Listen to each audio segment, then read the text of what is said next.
All right, hello everyone, and peace of Christ to all of you. Today, our topic is very important and very sensitive. Please invite your friends and let us share knowledge today together. Always, when we have discussion about anything, I try my best to present to you what the Muslims believe, not what I believe. At the same time, we discuss what they believe. When you speak to Muslims about Christianity, the Muslims, they try to present to you what they believe, claiming that this is what we believe, which means a Muslim, when he speak about Christianity, trying to fight Christianity, he will not take what we explain the Bible or how we understand it. He try to present to you a different image about what the Bible says, and suddenly he became a scholar in it, trying to present to you something he don't even understand. Not even his book he understand.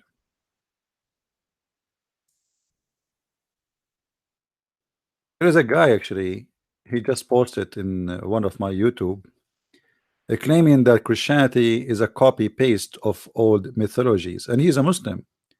But this Abdul, he forgot by doing that, he just proved that Islam is a stupid and false religion. Because if Jesus, all his miracles is coming from false previous mythology, and the Quran adopt those what it's called miracles, then the Quran have the problem, not the Christians only. So your claim is very stupid. You just fought your God and just to prove your prophet to be a false prophet. Isn't it your prophet who said Jesus he made the blind see? Isn't it your prophet he said that Jesus created from the bird, from the mud, the bird? He controlled death and life. He can heal anyone. So when somebody says such a thing, it's very funny and very stupid, showing us that Muslims have lack of intellect the second they start speaking about any religion, including their own.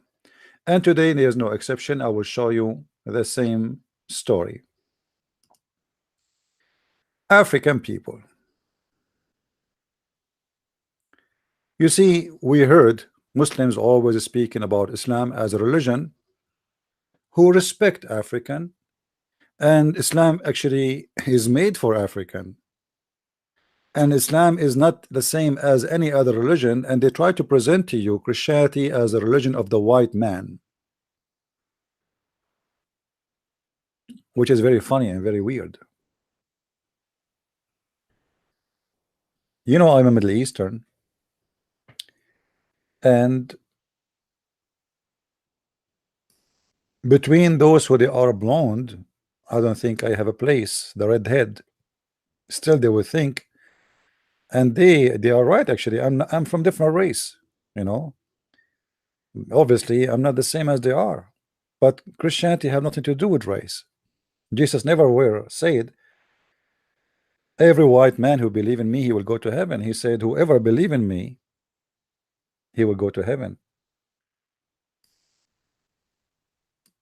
And all his followers, none of them was European.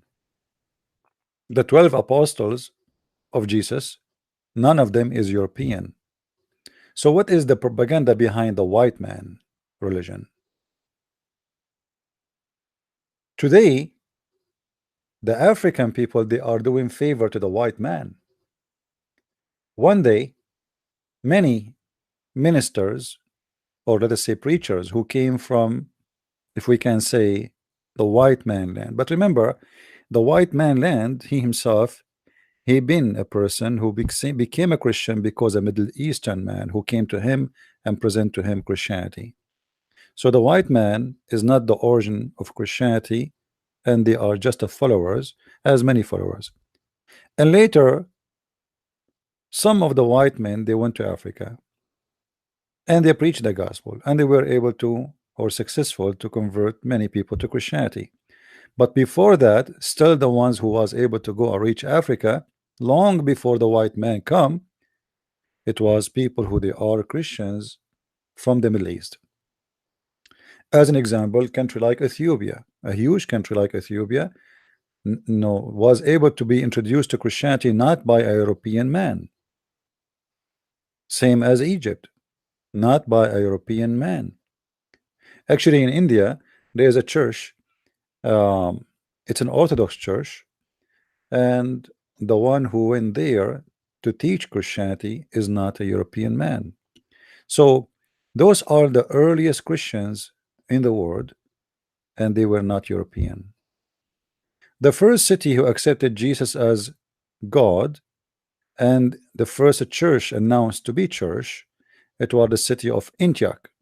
And this is not really, this is in Asia. This is not in Europe. Antioch simply is a city in Syria, and now it's occupied by the occupation of the Ottoman, the Turkish. So Christianity never was and never been the faith of a color, not the white man, not the black man, not the Asian man, for everybody. In the same time, you will see that the Muslims, they try to fabricate stories, making it as Christianity was bad to the black, but that's absolutely false. When a Muslim he speak to a black person, he say to him, do you know what the white Christian do to you? The white Christians did to you? Who you mean exactly by the white Christians? The KKK? Those are not Christians. Anyone who want to do something, he have to do it based on the teaching of Jesus, then he can be called Christian. Anyone who do things have nothing to do with the Christianity, you can call him whatever you want. A Muslim who practice Islam is a Muslim. A Muslim who don't practice Islam, he's a Muslim by name and he's a fake Muslim. As simple as that. Today our topic about the African, to clear things out for the Muslims and to prove from their own mouth and their own explanation and their own interpretation that Islam is nothing but a racist cult, is not even religion. If you remember, there's a hadith. Actually, let me show you the story, the question, the answer, the explanation made by Muslims in front of your eyes. This is an Islamic website. It's called aboutislam.net. Question: are black people going to hell according to Islam? The question is made by a Muslim. The date is February 20, 2017. Assalamu alaikum. And by the way, many people, many naive people think that the greeting of Assalamu alaikum is Islamic. That's absolutely false. That is one of the hijack of Muhammad. If you go and live between the Jews, you will see all the Jews that say Assalamu alaikum. That is the greeting of the Hebrew, have nothing to do with Islam. But because Muhammad is a thief, he always steal what he like it to be part of his cult, to deceive you. When the angels came to Mary, they said to her the same greeting, peace into you, Mary. When the angel came to Muhammad, and you can read the story for you, they forgot even to say to him Assalamu alaikum. And you need to ask yourself why. First time the angel come to Muhammad yet, but he don't say to him Assalamu alaikum, because at that moment this sentence was not part of Islam yet. Muhammad did not meet the Jews yet. He did not learn from them this greeting. Later he start using it. Assalamu alaikum, my sister. My sister told me that some Arab believe that all black people will enter hellfire. I want to clarify this issue. She said that there is a hadith stating so, and here is the reference. Ibn Hanbal narrated, reported that the effects state that God created the white race from the right shoulder of Adam, from Adam right shoulder, and he created the black race from Adam left shoulder, then decreed that those from the right shoulder of Adam will enter heaven, and those on the left enter hell. And here is the reference according to the question. And remember, this is a question made by Muslims and is going to be explained to us by Muslims. And this is what is important about this topic. We are not stating our own understanding for this. The Muslims, they are going to give us their understanding. So please read with me carefully. Now here is the answer. Salam, dear Khadija. The woman, her name, the one who's asking the question, her name is Khadija. Thank you for your question and for contacting Ask About Islam. This is the name of the website, which is run by scholars supposedly. Before explaining the hadith, we first have to acknowledge that this does not have anything to do with white or black race. So this has nothing to do with the black race or white race. Okay, let us see why. If this is so, where is the mention of other race, such people from India and China and other neither white or black nor black? So here the Abdul is trying to be smart. Okay, well, if the hadith is about race, then why it does not mention people from India, people from Sri Lanka, people from Asia? The answer is very simple. Muhammad, he made it so clear. If you have a dark color, you are created to go to hell. Asian who don't have dark color, they are not. White men are not. I mean, it's not about race, but it's about color more than a race. Whoever is black, because the black people are not one race, and the black color is not the same. There is some they are very dark in color, there are some they are lighter, etc. So the verse here, the hadith here is so clear. Whoever have dark skin, he will go to hell. Whoever have light skin is going to go to heaven. As simple as that. And because Muhammad did not really live between Asian, neither between Indian, but he saw black and he saw the Roman. Remember, Muhammad used to do business trip to Syria. At that time, it was occupied by the Roman. And this is why he asked his followers to go and attack the Romans so they can get the blondie girls. They can kidnap them and rape them. So in the word of Muhammad, there's the black, there is the white. And the Arab, here they will explain to us. Many Arab are dark complexion themselves, such people of Sudan. That's a big fat lie. People of Sudan are not Arab. Sudan is in Africa, and later the Muslims invade that country, and long after they start speaking Arabic. What does this have to do with the Arab? Since when even Egypt is an Arab? Egypt is not an Arab country. Even Syria not an Arab country. In the time of Abdul Malik ibn Marwan, the Caliphate, Abdul Malik ibn Marwan, he made an order to change the language of Syria from Aramaic to Arabic. So until the time of Abdul Malik ibn Marwan, all the Islamic government books and record is written by Aramaic. And you can go and check it out yourself. So when they lie to you, they say to you, as an example, Arab are mixed colors. An example is Sudan. Secondly, Arab is not an ethnic. Arab is anyone who live in the desert of what it's called Arabia, which is a word mean desert. You see, stupidity versus knowledge. There's many people think that Arab are ethnic. They are not. Let me give you an example. Give me a second to open a website.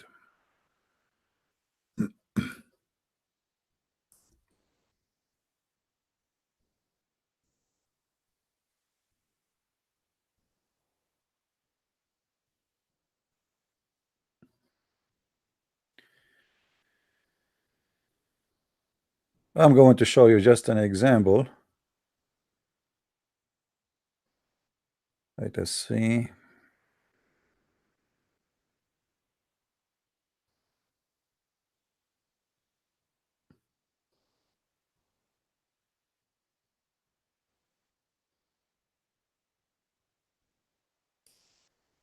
All right. This is an organization which is for all the Arab countries which is exist today. And remember, they are the one who call themselves Arab, but in fact, none of them is an Arab. If we go and look at the images of those people who will appear in this website, we will notice that none of them share any feature with the other person. Let us look for some pictures. Uh,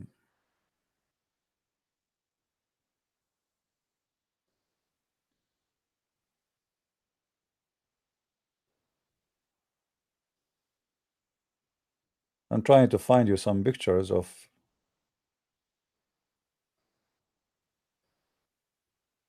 All right, look at this picture, how funny it is.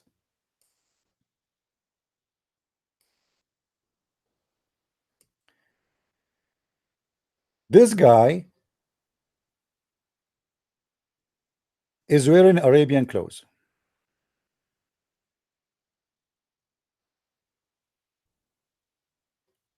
What this guy have to do with this guy, with this guy, with this guy, with this guy? I did not even show you anything yet. You will notice everyone is coming over, obviously, from different ethnic group. If we go and do a little more search,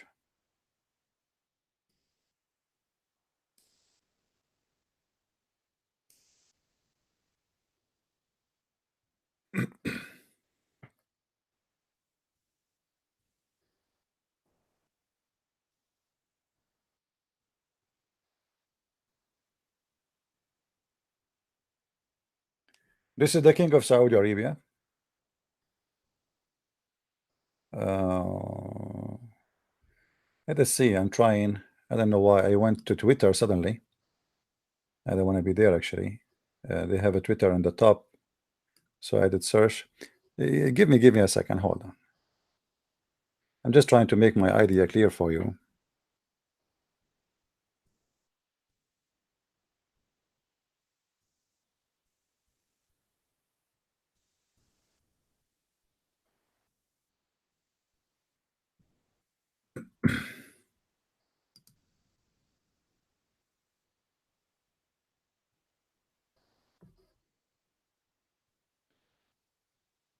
Let us see. All right, this is an example.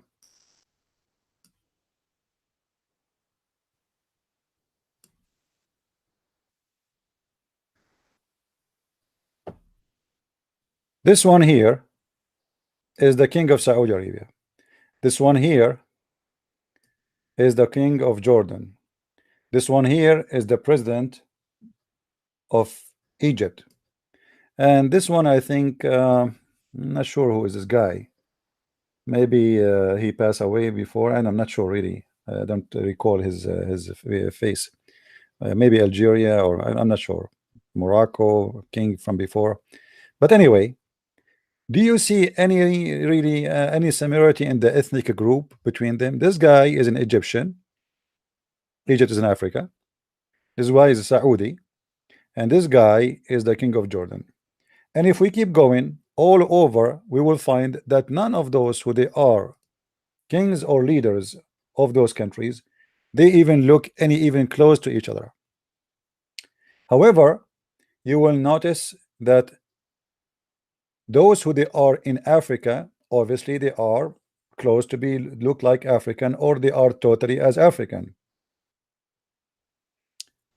Let me show you here. This is more close.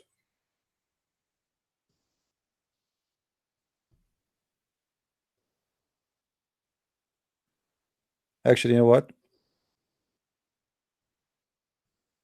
I will go over to the big picture if we can get it from there.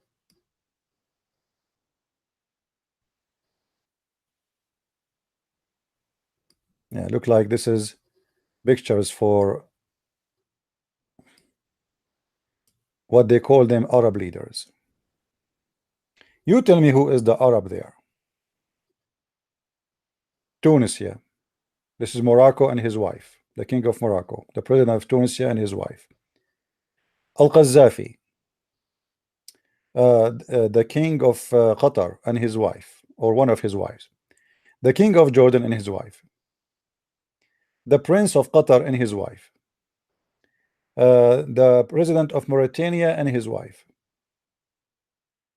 The prince of Emirat, you know, Dubai, and one of his wives,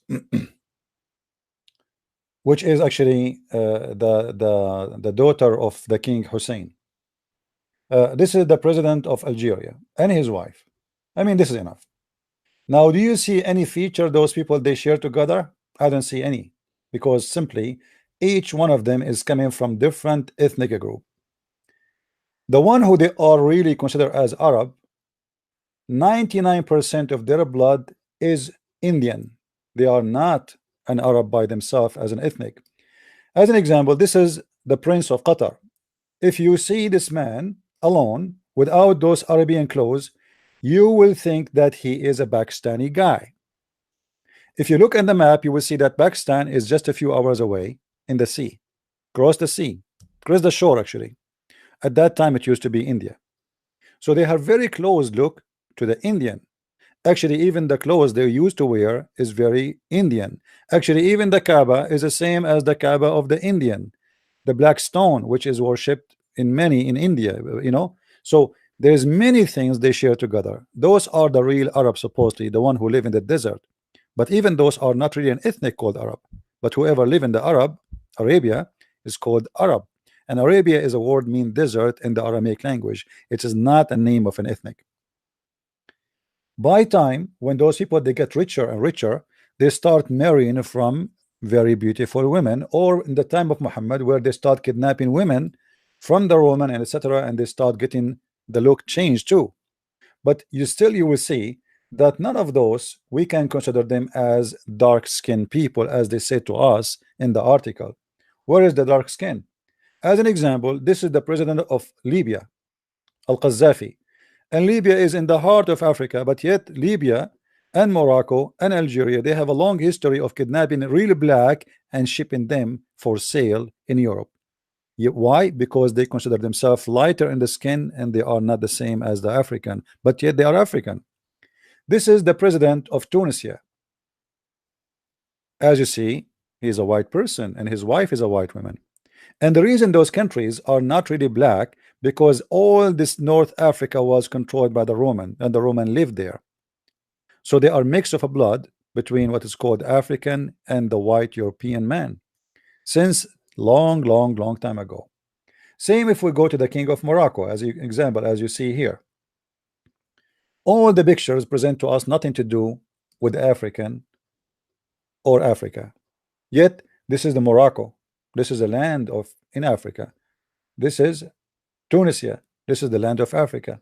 This is Al-Qaddafi. This is the land of Africa. This is the king of Bahrain. And obviously even their clothes is different. This is King Hussein and sorry, King Abdullah. And the King Abdullah simply, he is descendant from he claimed that his family, they are descendant from Muhammad himself. So I don't see anything about the black people there. I mean, this guy obviously have nothing to do with the black people. If we go and search, there's some pictures are not showing, but I think you guys, you got the idea.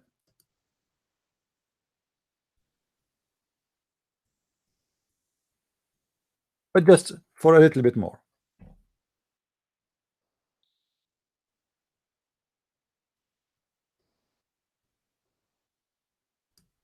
This is the president of Syria.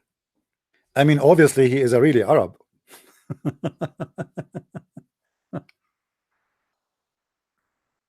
He have a blue eyes. He's blonde. He's extremely white. And his ears, his face, his head, I mean, all of them, they have nothing to share. You see, when you say an ethnic, people from one ethnic, they share the same features. Do you see anything they share together?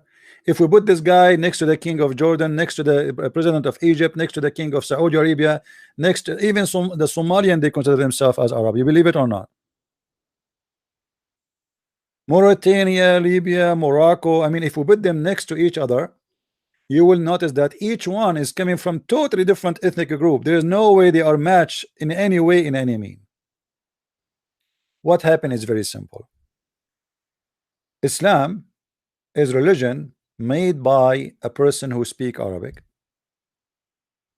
and they made their language the superior to all other cultures, and they made Islam destroy all cultures. So all those countries who they've been subdued to Islam, they've been forced to forget about their language, forced to forget about their where they are coming from, their heritage, and they became Muslims.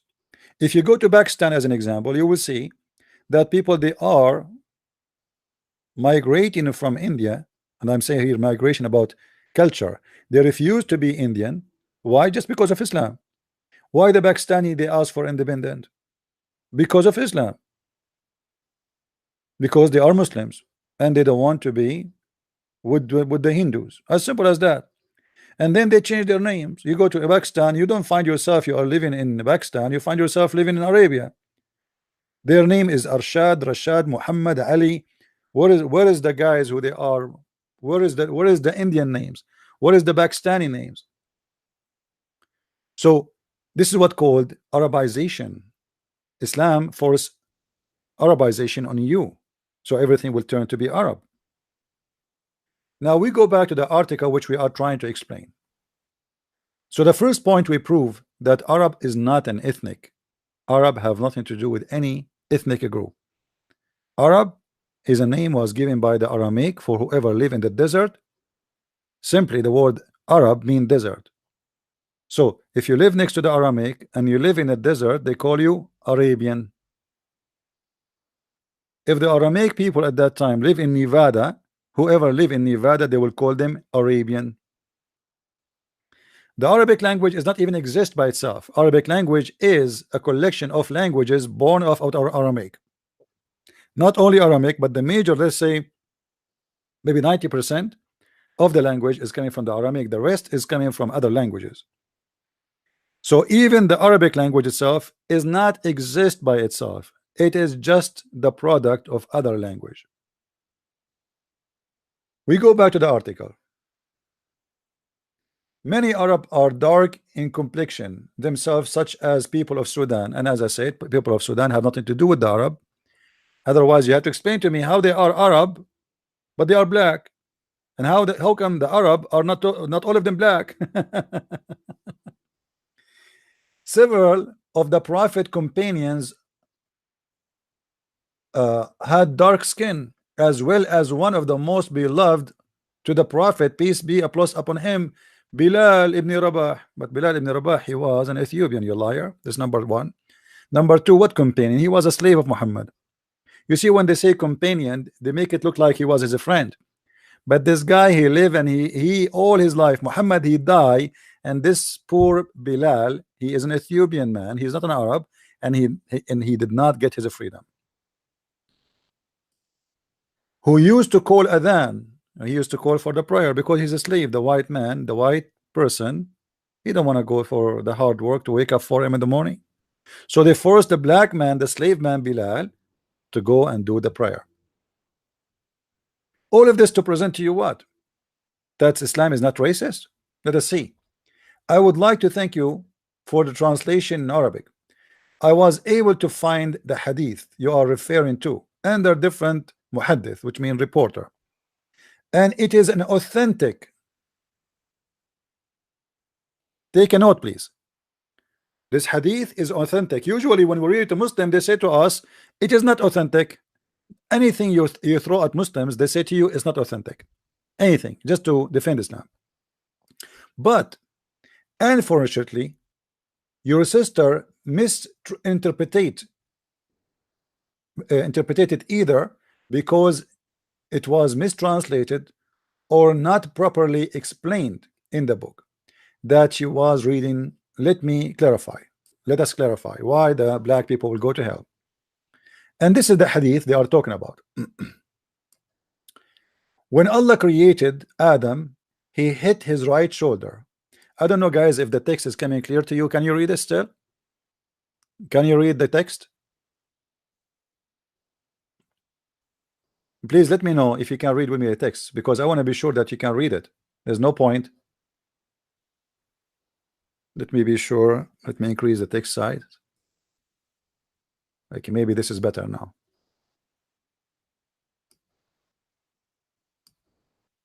All right. When Allah created Adam, he hit his right shoulder, from which his descendant, who are as white as pearl, came out. And here we will have the problem. And I want you to notice with me. I want you to learn how to read and how to observe, because every letter in this statement count. And we will show you how Muslims they try to get around it and around the meaning. So they are as white as pearl came out. Then he hit his left shoulder, from which his descendants, who are as black as charcoal, came out. So now we take a note, please, that white people are coming from the right shoulder. White people are coming from the right shoulder.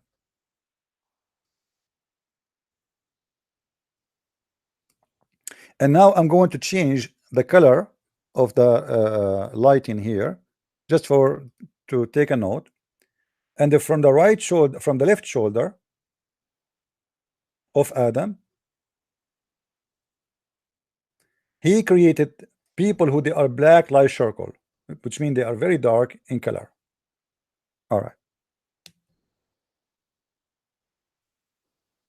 And then he said, to the ones who they are on his right, enter the paradise, and that would not diminish from my dominion to the last or to the least. And he said, to the ones who on his left, enter hellfire, and that would not increase anything in my dominion. And this is the reference. Remember, here we are reading the Muslim translation, not Christian translation, not Abdul. I mean, this is an authentic website, and they are saying this is authentic, and the one supposedly is a scholar. All right. So what we learn from here, that when Allah, he is supposedly God, he created mankind. This is how the creation happened. He hit the shoulder of Adam, once on the right and once on the left. When he hit him in the right, all the white people, they are created, but those white people are unique. How unique? I mean, they are really white. They are really, really white. They are white like pearls. And then he hit the left shoulder of Adam, and he create people who they are in the color unique. How unique? They are so black. And then he said to the one in the right, you enter heaven.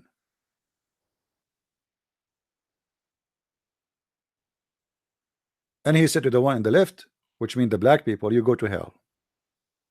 Now the Muslim scholar, he is going to try to explain to us what is that meant. Please read carefully with me how the Muslims explain this disaster. We have to be careful when attributing information to Allah and his messenger. If anyone else write information that is contradictory to Islam, then we should tactfully correct them. However, in Islam, no one corrects Allah. In Islam, take a note, please.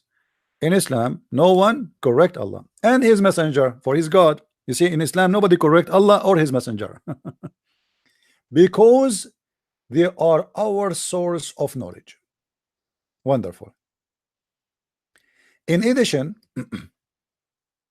There is no one who is really white or black, because there is no individual on earth who is as white as pearl or as black as charcoal. That's false. That's false.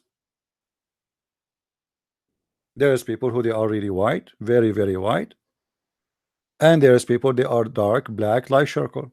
You can go right now and check African pictures and you will see there's people really, really, really dark, and there's people really, really, really white.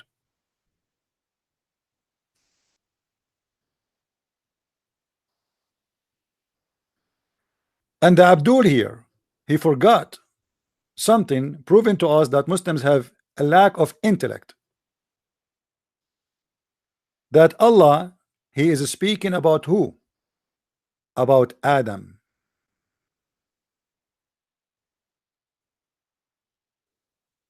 Is that correct? So if you are saying there's nobody in this earth is white and black, in the meaning of this hadith, that means all the story is fabrication. For Adam is a real man, and the story is about him. Otherwise, why we have to insert the name of Adam there and his shoulder?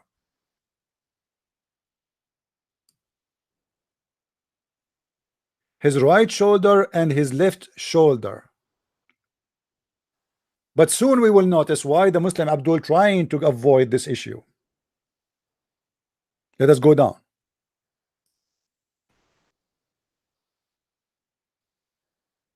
There is no one who is really white or black, because there is no individual on this earth who is white as pearls or black as charcoal. Our skin color are either different shades of PG or different shade of a brown.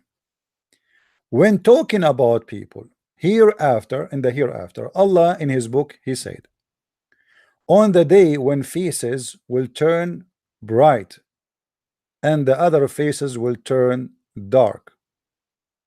The fact doesn't say turn bright, it says turn white, not bright. Here he continued, chapter 3 verse 106.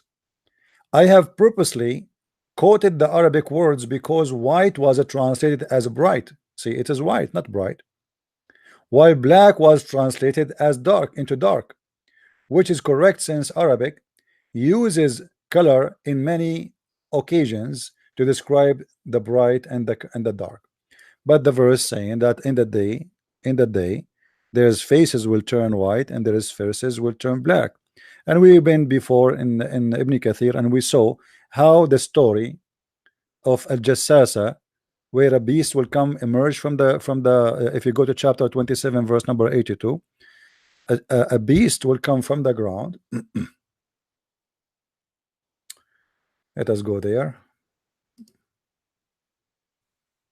A beast will come from the ground. It's called Al-Jassasa, and this beast is going to have the staff of Moses and the ring of Solomon, and he will hit you in your face, and he will make you black or white, depend in your religion. So if you are a Muslim, Allah will make you totally white. If you are non-Muslim, Allah will make you black. 27:82. Here we go. Ibn Kathir speaking about the beast which is called Al-Jassasa. If we go down here, just to make it fast, not to waste time, we go to the topic.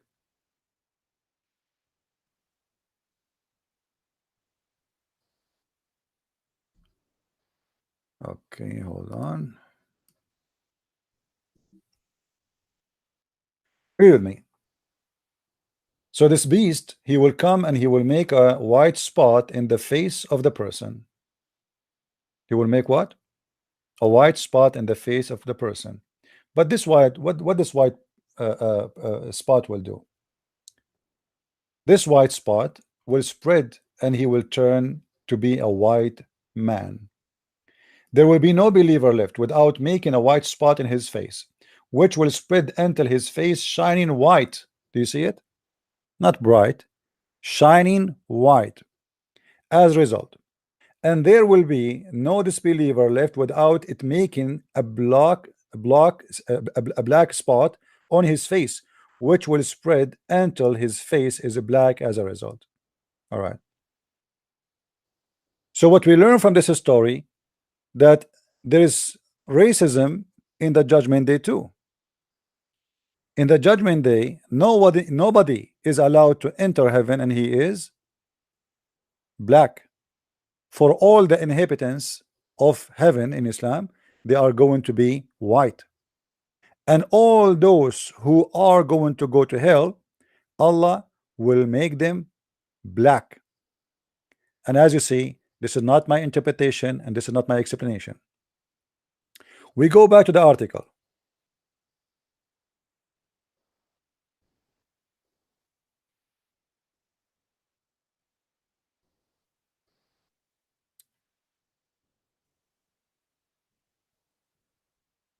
Our hadith is no more than explanation for the above mentioned verse. So this Abdul scholar trying to say that the hadith in front of us, the one about Allah created the black to go to hell and the white to go to heaven, that is nothing but explanation for chapter 3 verse 106, where it says, in that day where faces will turn black and white.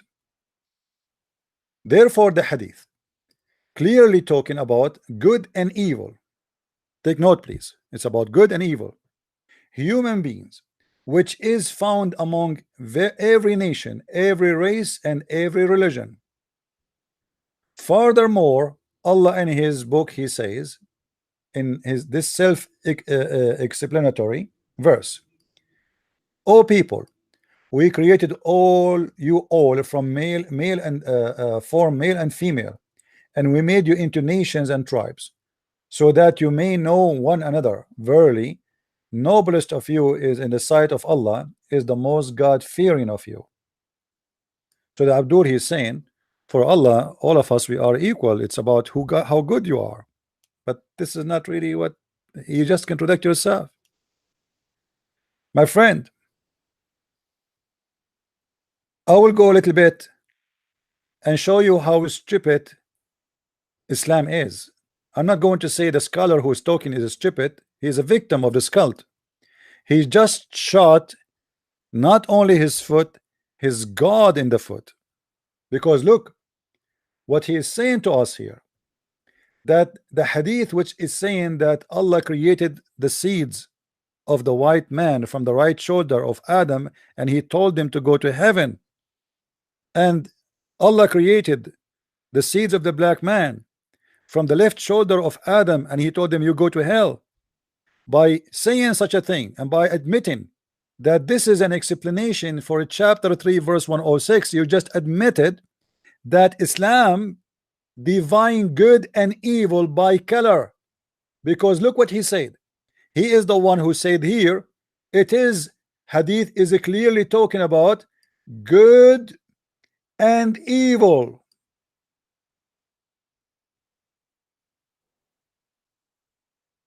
So you are saying to me, in Islam, if you are white, you present the good.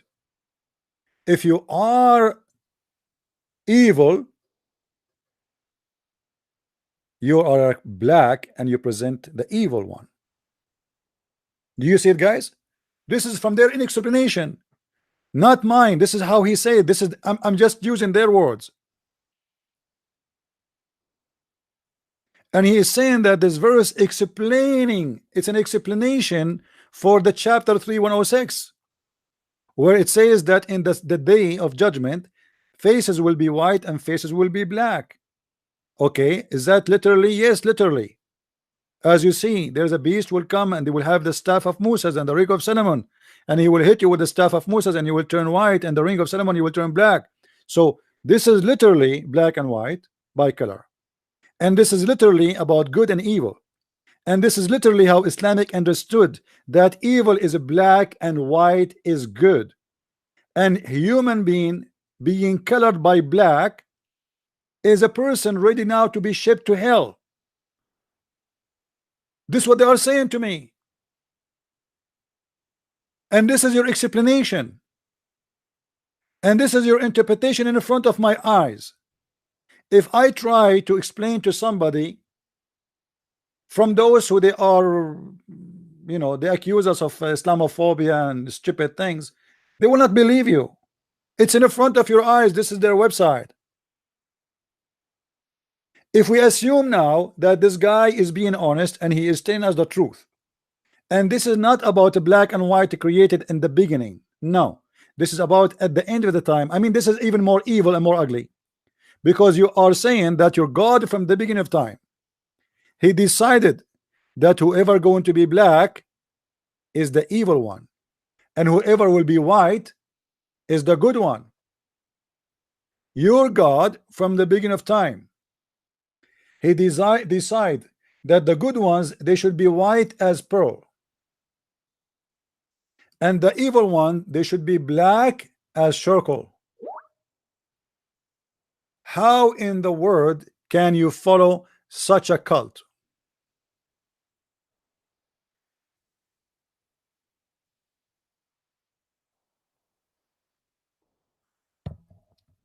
Any Muslim?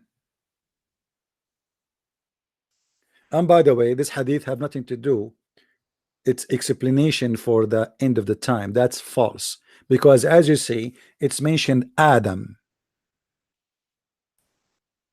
and mentioned physically hitting the shoulder of Adam,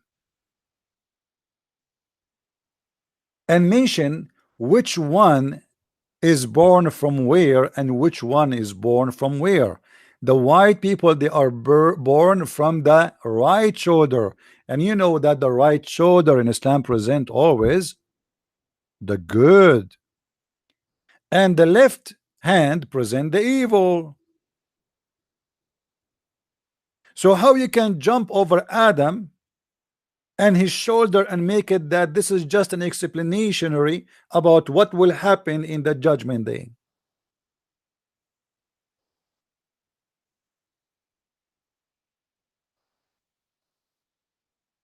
How you Muslims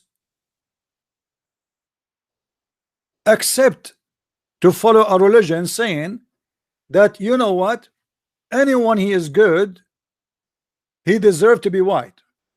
Because that's what you are saying to me. You are saying to me in the judgment day, when Allah he spoke about the left shoulder and the black people going to hell and the white people coming born of the right shoulder, that's mean the white people by color, you are right, and by being black, you are wrong, you are evil. And this is the reward of Allah. Allah reward is we will be black and white. So if I am rewarded in Islam, I will be white. If I am evil person, I will be punished and I will turn to be black. How dare you to believe in such a garbage? How dare you even to publish it as an explanation?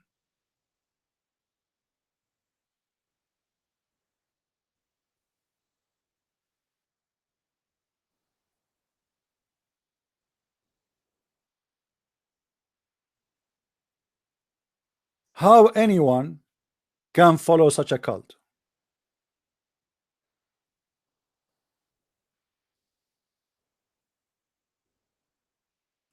Then this guy he continue. Also Jabir ibn Abdullah said the Prophet peace be upon him addressed us during his farewell. He said, O people, indeed your Lord is but one Lord, indeed your father but one Adam. An Arab is no better than non-Arab. That's a big fat lie. This sermon is a lie.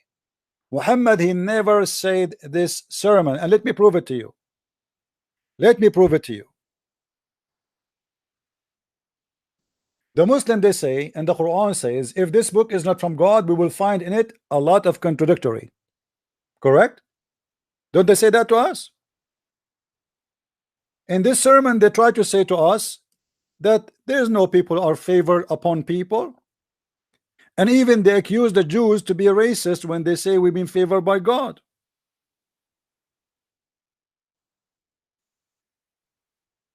Let's see. Let us see and love.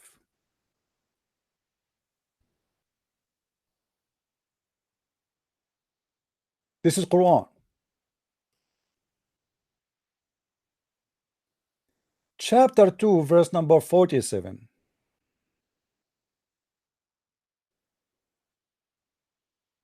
O children of Israel, call to mind the special favor which I bestowed upon you and preferred you to all others. The Quran confirmed that Allah He preferred a nation. It's called the children of Israel. Let us continue. My friend, if you want to call this person, let me be sure. I think my Skype is on. He can call me. He can call. The Muslim who wanna call, he can call, no problem. So the Quran confirmed that the Jews being preferred. All right. Let us continue.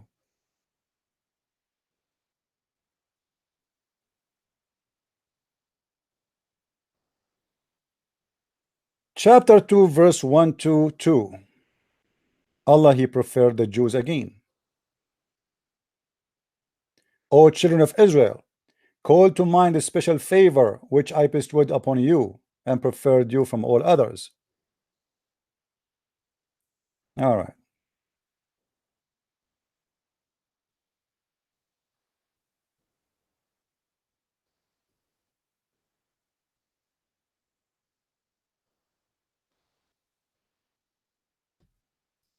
Chapter 2, verse number 253. Allah favor prophets upon prophets too. You believe it? Those messengers we endured with gifts, some above others. By the way, it doesn't say that. There's no gift and there's nothing. You know, this translation is false. It says we favor some upon others. We favor some upon others. So Islam always have a favor nation, favor people, and favor prophet. Not all prophets are equal, which is a contradiction for the Quran, because the Quran says too that the prophet are equals, but here the verse saying that prophets, there is some of them they are favored by God upon others.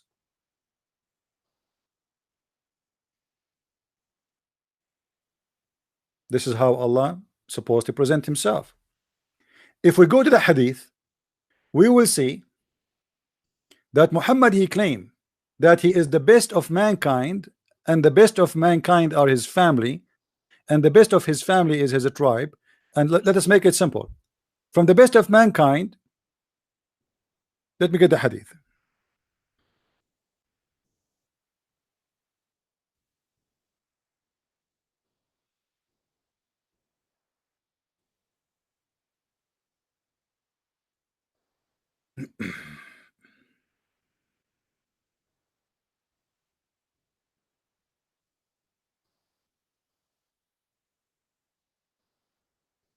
I will try to find you how Muhammad is proud about the Arab, proud about his tribe, proud about his family, and they are the best of mankind.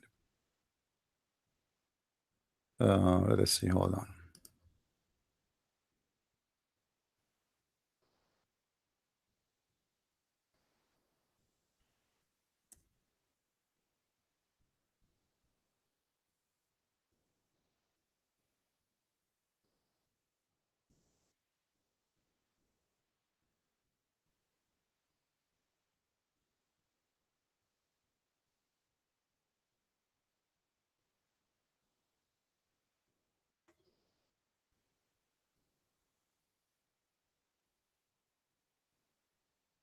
All right, let us see.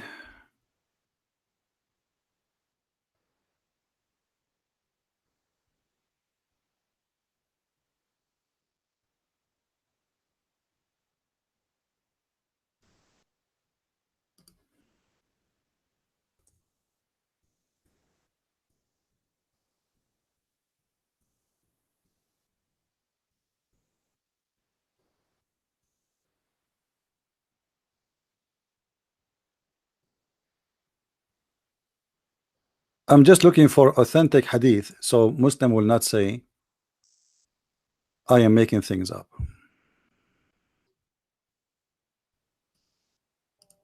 Hold on.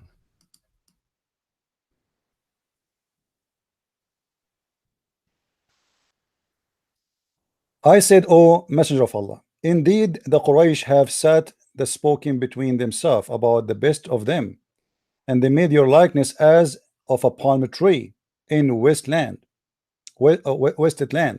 So the Prophet SAW said, indeed Allah created the creation and made me of from the best of them, and from the best of them categories, and the best of the two category, the Arab and non-Arab, and he chose between the tribes and made me from the best tribe.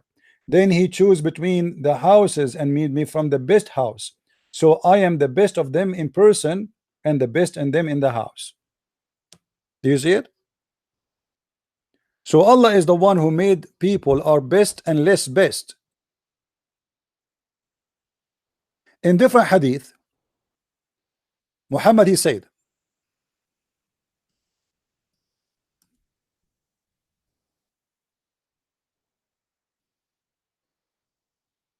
let me try to find it in English. This is the problem. You can find anything you want in Arabic, but the English story is different. Here we go. I heard Allah messenger saying, verily Allah granted eminence in Kinana. Kinana is a tribe from among the descendant of Ishmael. So the Kinana, they claim that they are descended from Ishmael, and he granted the eminence of the Quraysh among Kinana, and he granted the eminence of Bani Hashim among the Quraysh, and he granted me the eminence from the tribe of Bani Hashim. All of this, and you are saying to us that Allah he created all men are equally? How? Quraysh, they are a tribe who they are pagan and they worship idols. Why Allah favor Quraysh? Why Allah favor Kinana? Why Allah favor Banu Hashim? Banu Hashim, Hashim himself is a pagan. All of this, and you are saying to the people that Islam teach that there's nobody, and the Prophet he said, black or white, free or slave, it doesn't matter. All what matter for Allah is to be good. That's not what it says. All the tribe of Quraysh is good. All the tribe of Kinana are favored upon all mankind. How that can happen? Indeed, Allah has chosen Ishmael from the children of Ibrahim, and he chose Bani Kunana from the children of Ishmael, and he chose Quraysh. In different hadith, actually, Muhammad he mentioned the Arab by name.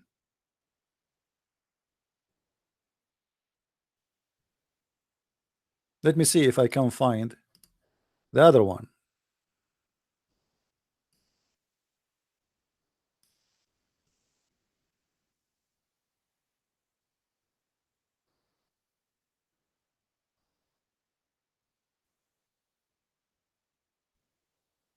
There's a hadith where it says that Allah he chose the Arab, he favored the Arab upon all mankind.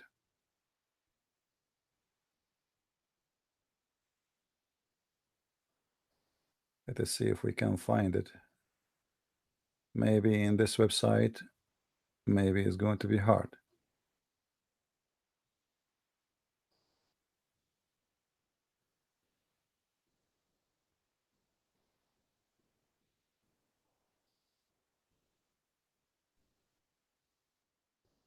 Yeah, I cannot find it. But anyway, the hadith in front of me actually. But in Arabic I can find it, but in English I cannot find it. So Muhammad always he speak about that God he favor nation upon nation, family upon family, person upon person, and yet in the speech Muhammad he made, as Muslim they claim, he said that there's no difference between a black and white, free and slave. All of you are in the front of Allah is the same. The best of you is the best for Allah. But this is not what Islam is teaching. Islam is teaching that you are created from the beginning of the time to be evil or to be good. just to show you how the Muslims they try to fabricate the meaning of this hadith. But remember one thing, what we learn from this story here, that the Muslims admitted finally that this is an authentic hadith. Let me go back a little bit.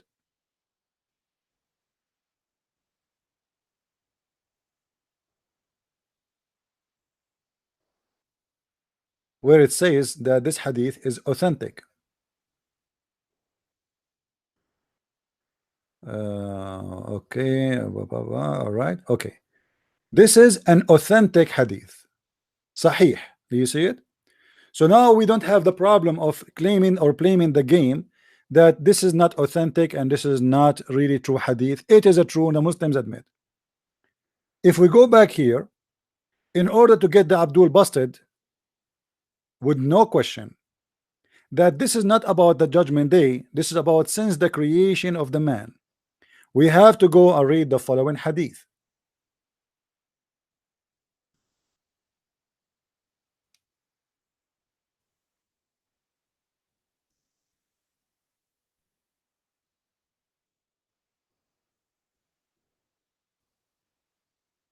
This is a hadith, which means a speech in Arabic, from Muhammad about a child who is born in a Muslim family, and he is an infant but he died, and Muhammad and Aisha they attended the funeral. Allah Messenger said, Aisha, she said to Muhammad, Allah Messenger, there is a happiness for this child who is a bird from the birds of paradise, for he committed no sin, nor has reached the age when one can commit a sin. So the hadith here confirm one thing, that this person, this child, is really young, very, very young, to the point he cannot commit sin. He don't know the difference between sin and good. So he is infant. All right. And Aisha, she's saying, this child is lucky, he will be in heaven now. Look what Muhammad said. He said, Aisha, peradventure it may be the otherwise, because God created for paradise who are fit for it while they were yet in their father's loins. Do you see it? This is what this hadith is speaking about. Adam seeds, when they are still in the seeds of Adam, still Allah created you. When you are seed, where you will go, it's not about sin you will do. Aisha, she think that because this child did not commit sin, he will go to heaven. But Muhammad, he is correcting her, said this is not how it is in Islam. In Islam, we believe that when before you are born, Allah created you and he decided for you where you will go. So he's born of a Muslim family, he commits sin or commit no sin, doesn't matter. Before he is born, Allah decided for him where he will go, and this is exactly what this hadith is saying, that Allah created all the good ones will go to heaven from the right shoulders of Adam. So if your seed is coming from the right shoulder of Adam, then you will go to heaven, and then you are white. If you are from the left seed or the left shoulder seeds of Adam, then you will go to hell and you are black. Are you guys getting the point? Do you see the connection? Anyone don't see the connection? Who is the Muslim wanna call me? Who is the Muslim? He said he wanna call me.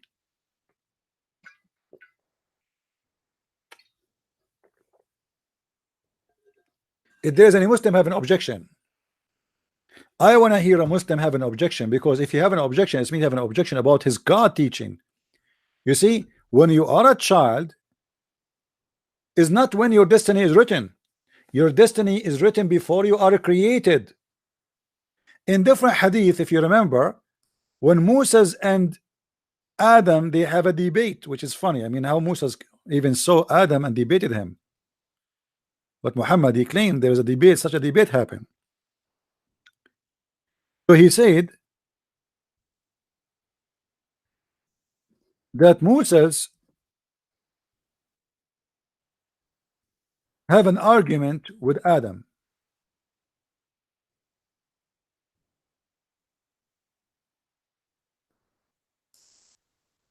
It is hadith.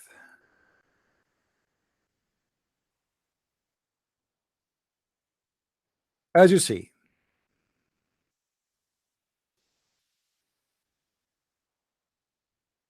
Musa's accuse Adam that because of him, because he committed sin, he disobeyed God, we are out of paradise. So he said to him, Allah apostle said, Adam and Musa's met, and Musa said to Adam, you are the one who made people miserable and turned them out of paradise. Adam said to him, you are one whom Allah selected for his message, and whom he selected for himself, upon whom he revealed the Torah. Musa said, yes. Adam said, did you find that written in my fate before my creation? Did you find that written in my fate? So what Adam is saying to Moses, why you are blaming me for the sin when this is not my sin? This is what Allah he wrote for me in my fate. So my friend, when a Muslim he tried to fabricate an explanation saying that in the judgment day Allah will make people black and white to go to heaven or to go to hell, even that explanation is a proof of racism, because why God he will make you white before you go to heaven and will make me black before I go to hell? Can't he send me to hell? I am white or I'm black? No, for obviously you just proved to us Islam consider white skin color is a reward and black skin color is a curse. Are you guys getting the point? The explanation they gave to us is a clear proof that Islam, even based on the explanation they gave, which I don't agree with, but based on it, they prove to us this guy, this idiot, who is speaking with no shame, who is saying, sister, please understand, this is not about people who they are white and black today. This is about white people tomorrow and black people tomorrow. Does it make a difference? Or what you are saying to me, that Allah will be racist in the judgment day? Not now. Allah will reward people black, or he will punish them. Obviously, you yourself in the explanation you said that this is talking about good and evil. And who is the good? The one who Allah will turn them white. And who is the evil? The one who Allah will turn them black. But remember, this is not what it's meant. Only it's about good and evil, yes, but it's about, since Allah created mankind, he created them bad and evil. The bad are the white according to Muhammad, the bad, sorry, are the black according to Muhammad, and the evil are the black one according to Muhammad. Muhammad wanted to explain why black people exist, how they are exist. So he gave his scientific explanatory, which is black are made from the left shoulder. This is why here you notice the word left shoulder, because in Islam right shoulder or right hand present the good and the left one present the evil. And notice with me here, the man who explained this verse or this hadith, he said, I read carefully, in addition, there's no one who is really white or black, because there is no individual on earth who is as white as pearl or as black as charcoal. That is even more ugly. You are saying to me that in the judgment day Allah will make me not a normal black, will make me black as charcoal, for I don't believe in him. And in the judgment day Allah will make you white as pearl as a reward. I mean, how ugly that can be more than this? As a reward, which is based on racism and based on color. This is ugly. It's not ugly to be black. It's ugly to say that because you are bad, I will make you black. It's not ugly to be, it's not a reward to be white. It's an ugly for me to be a white now, because you are saying to me, because you are good, I will make you white. So you are connecting the color of the skin of mankind to the evil and the good. If we go back to the interpretation for the chapter 27 verse number 82, where Allah will make every person black and white, so when they sit together, how they will know each other, who is evil, who is good, from the face, from the white color. Then when people trade which one with one another in the marketplace, they will say, how much is this, O believer? How they will know he's a believer? Because he's white. How much is this, O disbeliever? How they knew he's a disbeliever? Because now he's black. And when they sit together to eat, they will say, they will know who is a believer and who is a disbeliever.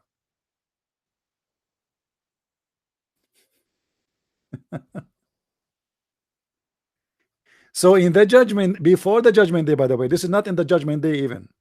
As you see, still there is a market, people buying and selling. So Muhammad claimed before the time will come, mankind will be divided into race, white and black. White are the good ones, the Muslims, the one who believe in Muhammad. Black is all the ones who don't believe in Muhammad. Christians, Hindus, Buddhas, atheists, you name it. All of us, we will be black.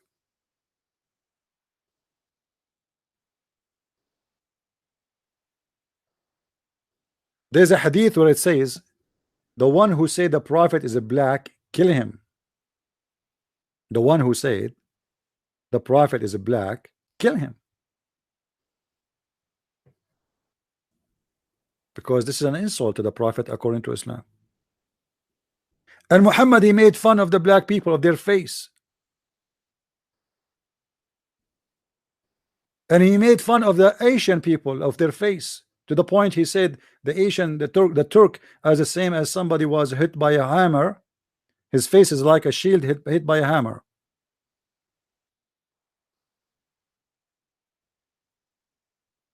Do we have any Muslim would like to call me? Why today we have only like 300 people watching? Where is the rest? Are you guys watching Oprah?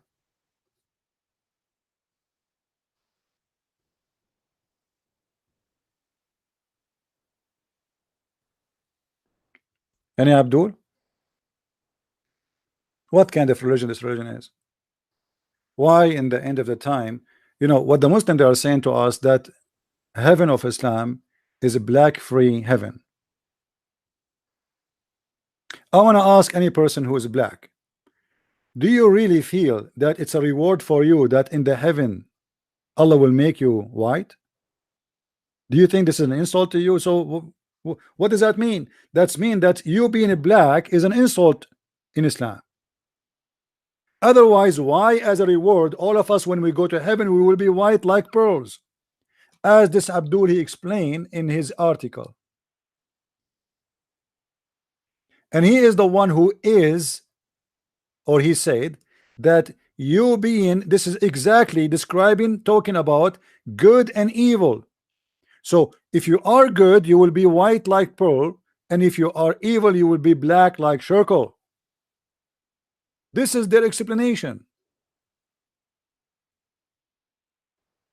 How we can believe in such a garbage?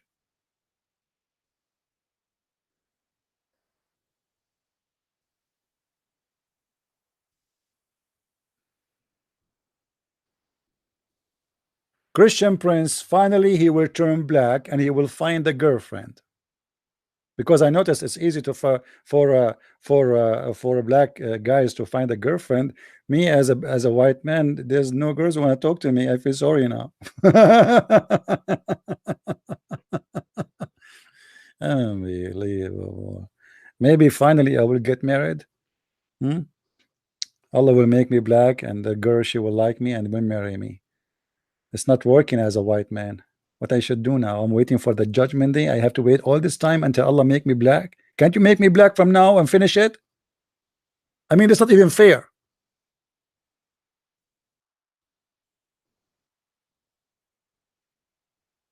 Yeah, I'm white. Depend in the season. Do we have any Abdul?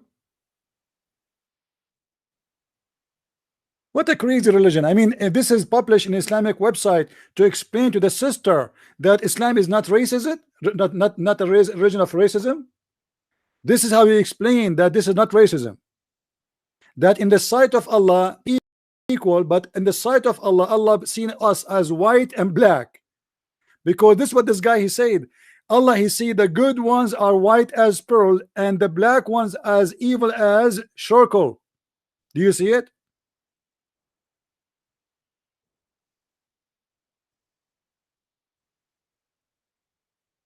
Muslims, do you see it? How in the world you Muslims you come with this?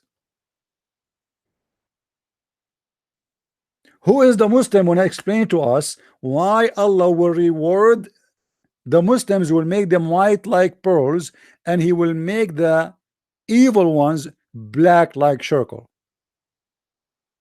Who is the Muslim when I call me?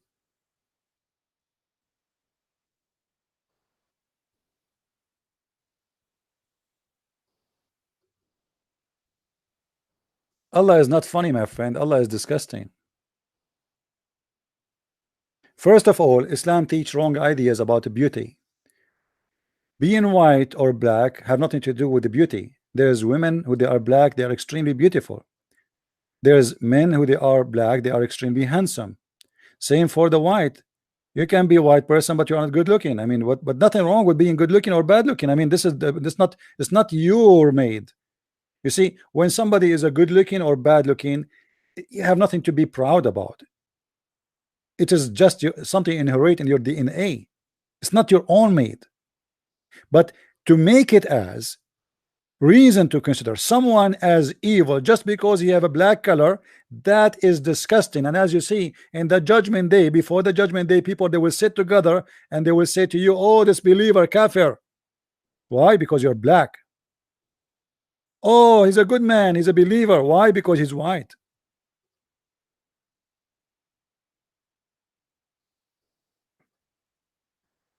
This is the truth about Islam which they don't want you to see.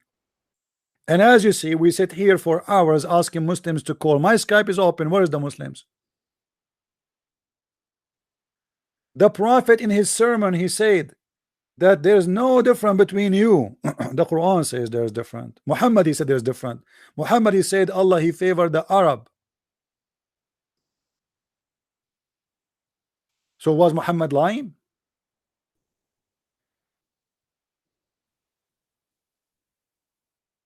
Maybe that speech he made it was just for marketing for election day.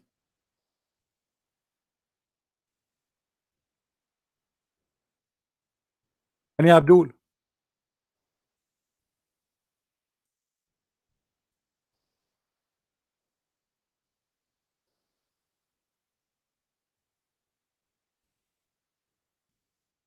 anyone?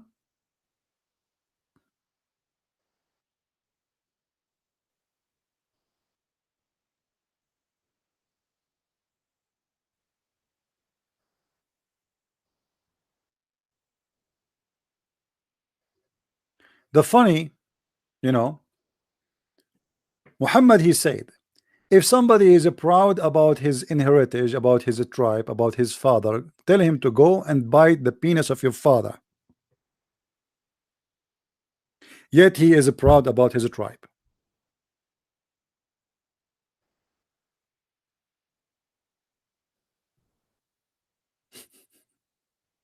Go and bite the penis of your father. Why? And what kind of a prophet he says such a word?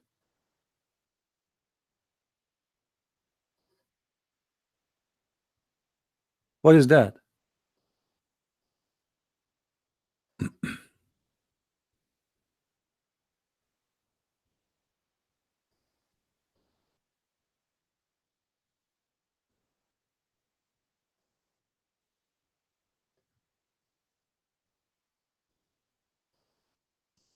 all the speeches of Muhammad, speaking that Allah he favored tribe upon tribe, family upon family, and he was from the favorite one to Allah.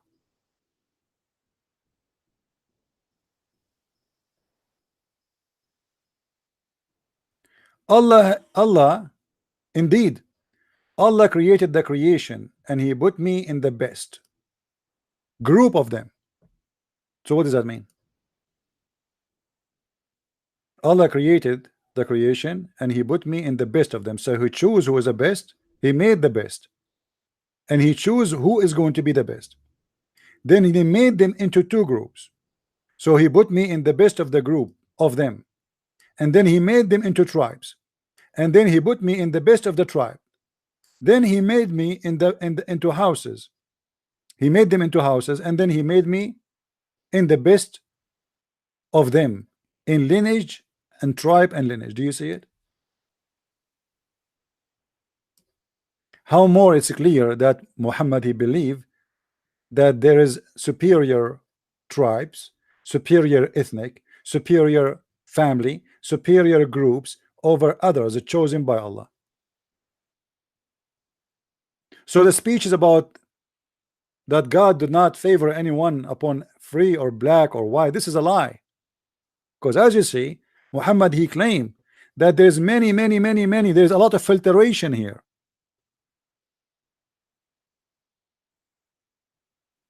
Allah created the creation, and then there is a groups in this creation, and he put Muhammad in the best group of them. So in the first creation Allah he made, there's a groups, and Allah decided that this group is going to be the best.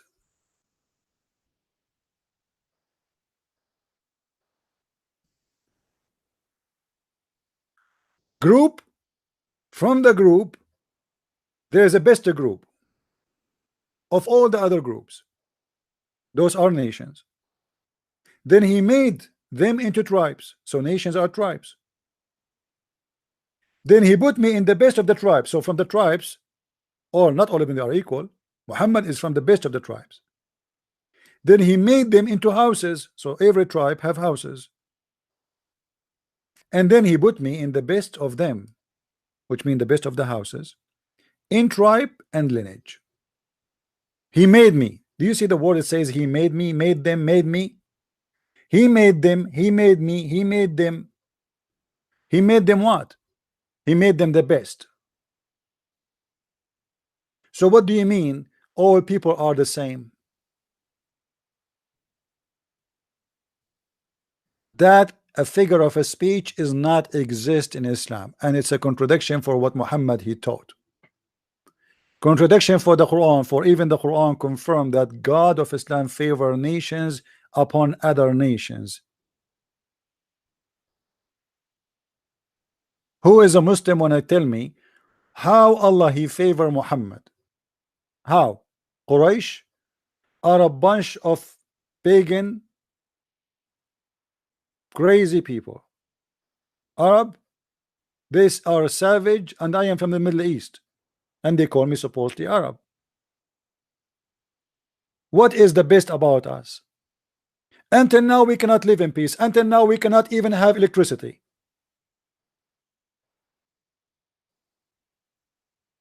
And for sure we have to be thankful for Islam, because everything in Islam, since Islam came to the Middle East, everything is became inshallah, which means Allah is willing, but they never do anything. They are waiting for Allah to do things. They think Allah is the same as Jesus. He can raise people from death, but Allah never do anything. You call the company, you say to them, my phone is not working. They will say to you, inshallah, tomorrow we will fix it. You call second day, they will say to you, didn't we say to you yesterday, inshallah, tomorrow we will fix it? You say, yes, you said so. You said, okay, inshallah, tomorrow we will fix it. But you said that yesterday. Today is tomorrow. No. Inshallah, tomorrow we will fix it.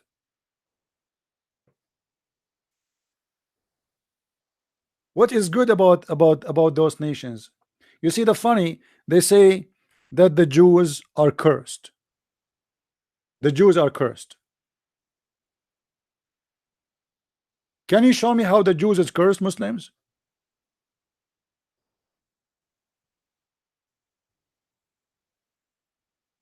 Isn't it the Middle East now is burning and the Jews are in the beach having fun?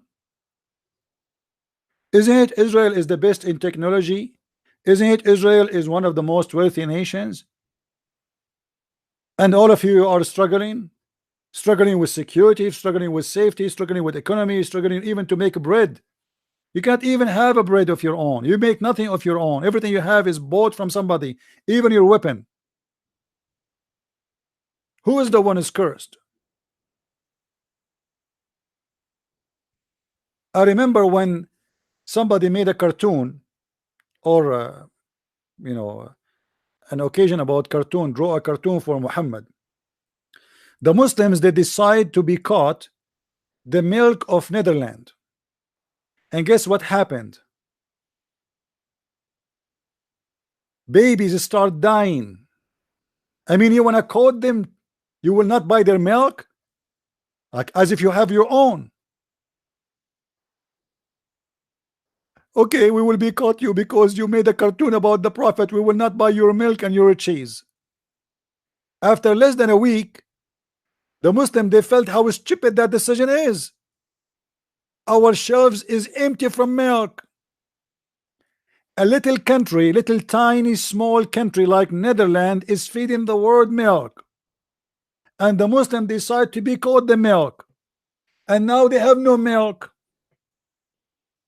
So who is the one is cursed? You are punishing who? You think by not buying the milk of Netherlands they will go bankruptcy?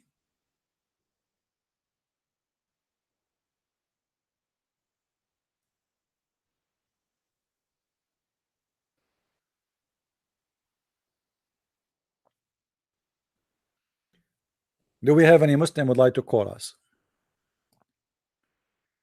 Any Muslim, he would like to have a reward from Allah, because remember, if you do call me and defend Islam and explain Islam to us, Allah will reward you with extra versions. Don't you want to get versions? Look like the idea of versions is not convincing Muslims no more. Not many of them believe in this garbage. What versions?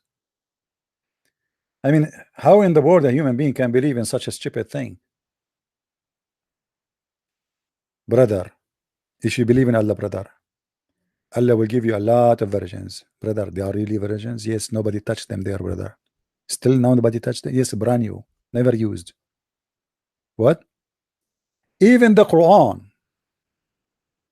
Even the Quran. Let me hold on. Let me show you something. Hold on.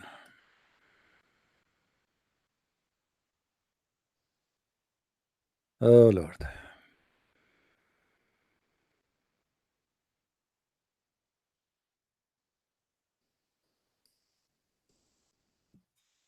Have you ever seen more stupid than this?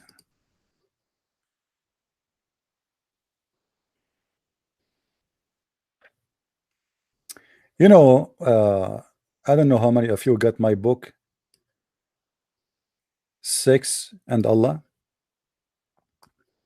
You can get it from Amazon.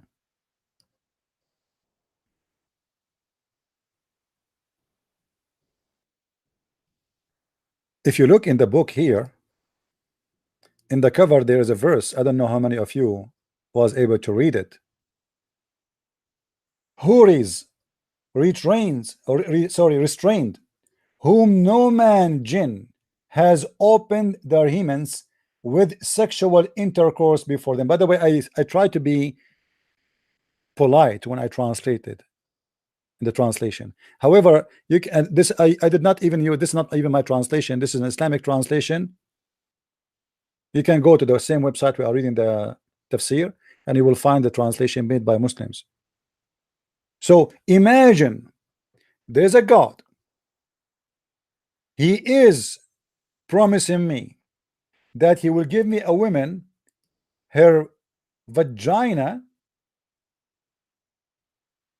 nothing enter it yet, and he said that with the clear words in his holy book. Holy book? This is a holy book? I mean, how holy is that?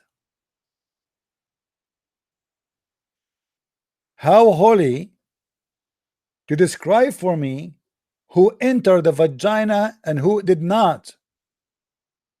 Actually, there's a hadith that says that every female, it is written over her vagina the name of the ones. I'm trying to be polite, guys, sorry, but the hadith is dirty, so forgive me, please. It is written over the vagina the name of everyone will F her. Have you ever heard of a holy religion like this?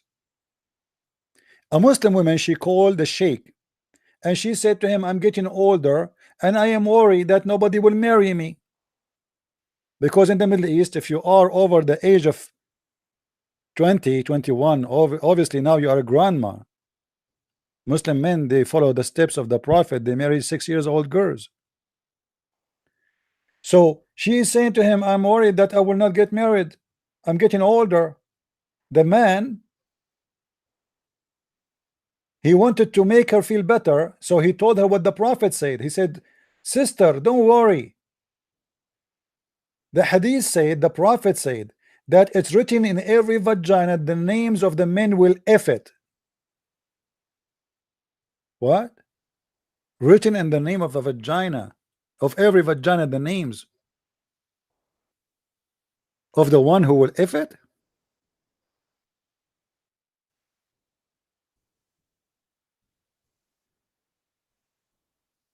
Any Muslim? مكتوب على الفرج اسم ناكحه. It's written in the farj, the name of the one who will F it.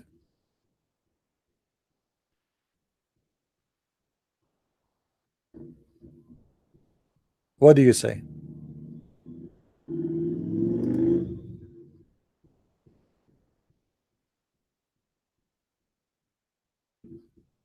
Hmm?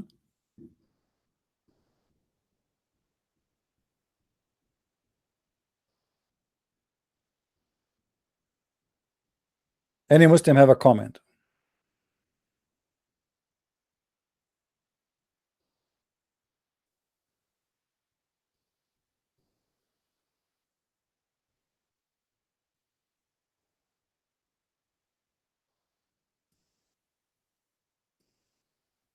I don't know. Lately, we are not getting any Muslim.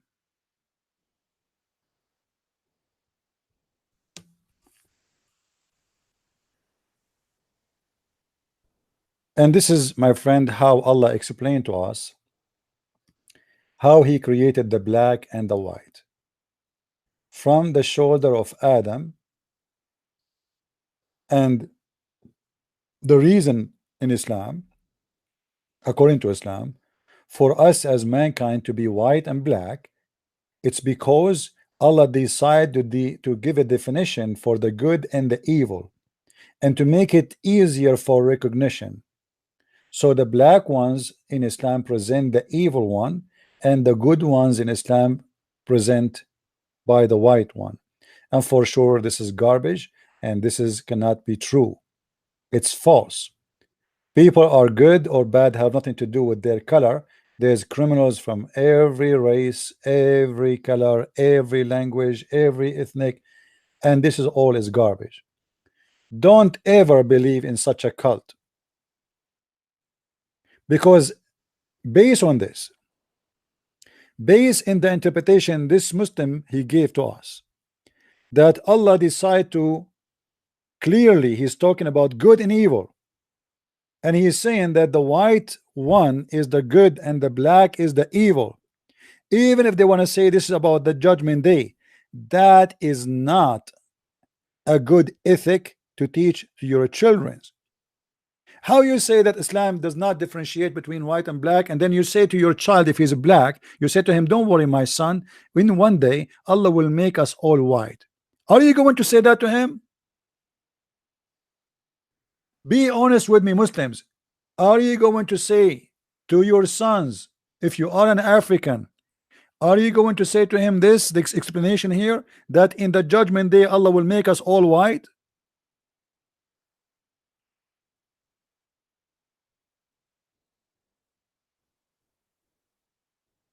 Who is a Muslim would like to call me?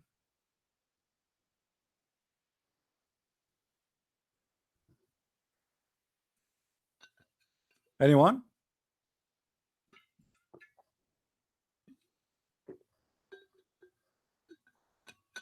Who is a Muslim would like to call me?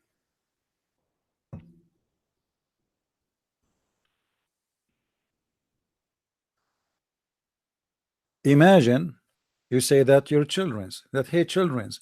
Let me tell you something, my friend, my sons, my daughters.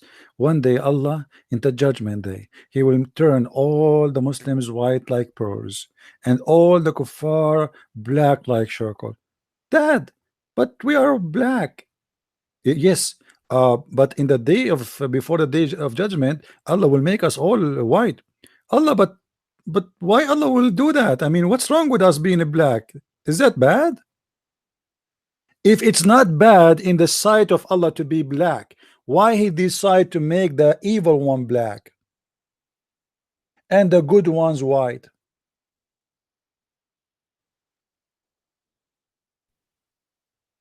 Anyone can tell me?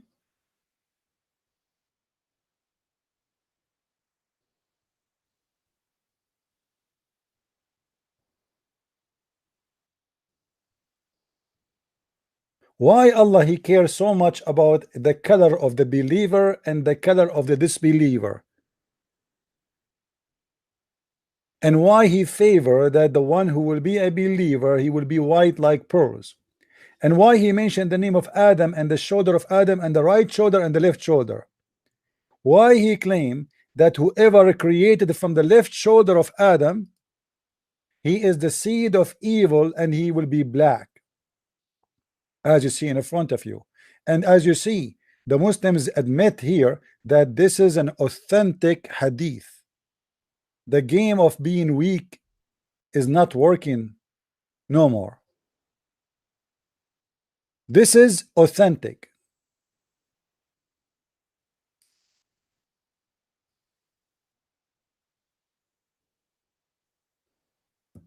Any Muslim?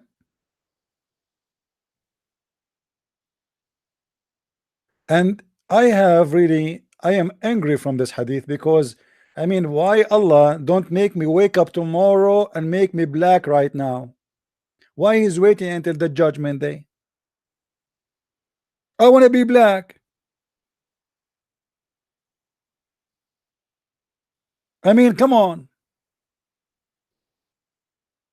If we ask Allah, is a Christian princess good? He will say is evil. Okay, as long the evil ones are the black one according to Islam, make me black. I want to be black.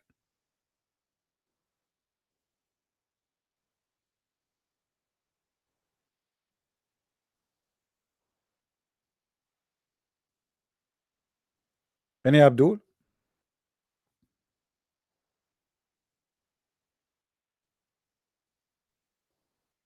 I'm black in your book. That's good. Uh, you know, first time I went to see Osama Dakdok. You know Osama Dakdok, right? He's from Egypt. So I went. He was in the church, and a lady she welcomed me outside, and I told her I'm here to see Osama. And I entered the room, and Osama he looked at me. You know, he was looking like, who is this guy? And then the second I start talking, he said, CP, this is you? I don't believe you look like this. He was scared to death. Unbelievable. I go in the elevator, I say good morning, nobody answer. People are scared, terrified. I look exactly like a terrorist. Any Abdul?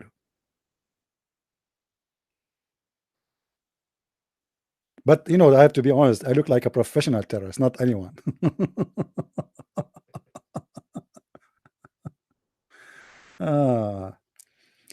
Any Abdul here? Anyone? You know, the funny, uh, they send me uh, one of you. He made some T-shirts.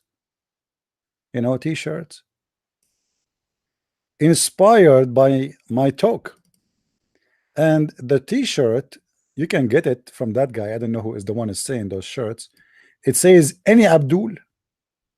I mean, my statement became so famous to the point we cannot find Abdul, first of all, and because we keep repeating it. When we are going to find the Abdul, who is the Abdul is willing to call us?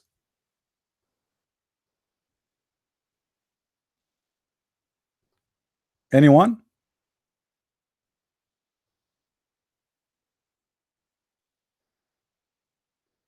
After we close and we finish our broadcast, the Muslim, they will say this guy is a liar, he know nothing, he understand nothing. We stay here for hours and hours, keep repeating any. I'm thinking to record like a audio file saying any Abdul in the background.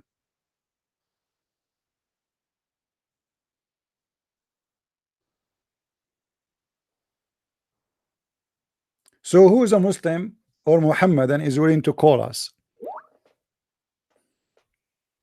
My friend, brothers, sisters in Islam, if I now convert to Islam, do I have a promise from Allah I will turn to be white?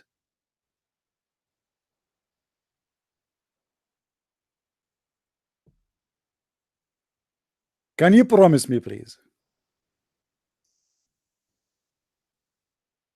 I cannot wait, brother. Brother, how I know for sure that I will turn white when I convert to Islam? I mean, if there is a symptom, are we going to turn? Okay, hold on. If we go in the story here, just to show you how crazy Islam is. When this beast come and look at this beast, guys. Did you see the beast? Look at this beast. Muhammad the thief, he is stealing something from the book of Revelation, but always because he's a thief, he turned it upside down. He said, the beast will come, the beast will emerge from the earth, which will be the staff of Moses and the ring of Solomon. So this guy, you know, he will have the staff of Moses and the ring of Solomon. A genie in the ball. And then he will hit you in your face. He will hit you. And he will make your face white if you are a believer. He will hit you in your nose, actually. And then it's a little spot, dark spot in your face. Huh? Dark spot. And then it's going to extend. Like you wake up in the morning, you find yourself like 20% of your face now black. A week after, like 50%. 2 weeks after, you are fully black. True story. And look what it says. And it will strike the nose of this believer. This guy, this beast is a boxer. Do you see where it? He will strike you with the ring like what why you are the nose. He will hit you with the ring of Solomon, with the ring,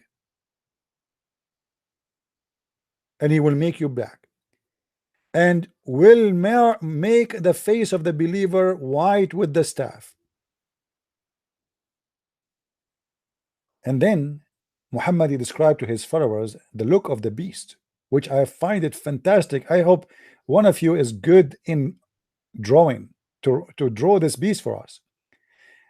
As Zubayr, which was one of the companions of Muhammad, described the beast, he said, according to Muhammad for sure, its head like the head of a bull, its eyes like the eyes of a pig, its ears like the ears of an elephant, its horn like the horns of a stag, its neck like the neck of an ostrich, its chest like the chest of a lion, its color like the color of a tiger, its hinges are like the hinges of a cat, the tail is like the tail of a ram, its leg like the legs of a camel, and between each pairs of joint distance of a 12 cubit. This is one beast. Are you sure, Muslim, that Allah, he did not bring all the animal in the zoo and he put them inside the mixer, the smoothie mixer, and he mixed them all together and he made this beast? I mean, why you don't continue? Why you don't say his voice is the voice of a frog, his jump is the jump of a rabbit, his teeth is the teeth of a snake, his tail is the tail of crocodile. I mean, come on, there's many. I'm really upset. I mean, there's many is missing there. What about the rest of the animals? There's discrimination here.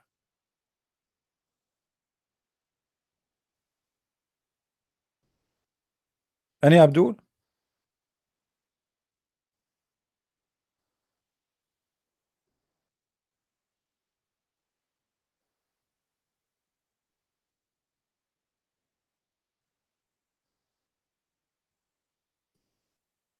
Hello?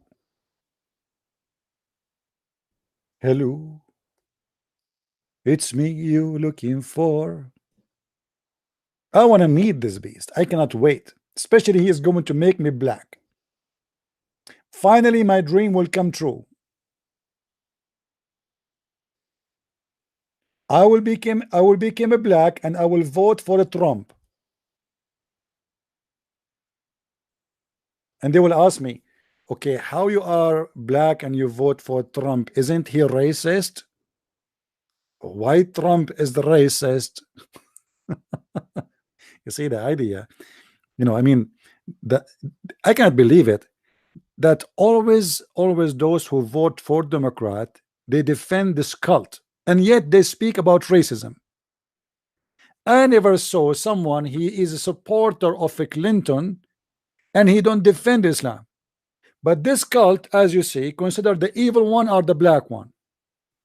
This cult believe and teach that women are not equal to men and they are going to be beaten by men. It's the right of the man to beat them.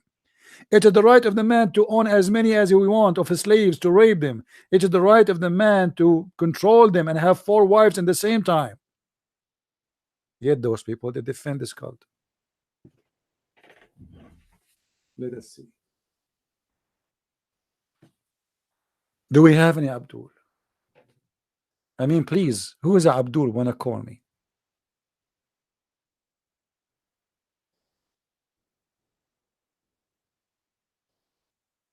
It's not jam water, it's zamzam water, not jam. Zamzam water is supposedly a spring of water, but the spring of water is already dead. I mean, they are cheating. They are putting, even the guy, his name Osama Abdullah, he wanted to refute me. He said Zamzam water is nothing. It's dead. They are they are uh, they are putting like water from different sources in it.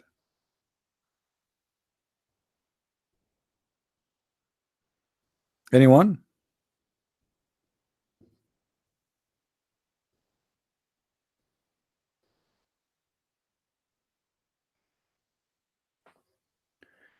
My friend, I welcome anyone to debate me. Don't tell me debate Ali Dawah and Potato Mawa. I don't care. Let them come.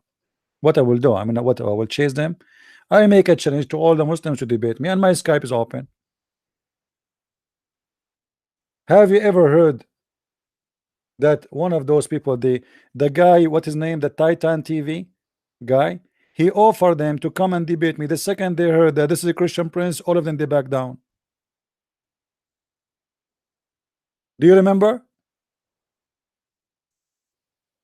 Even he named them by name.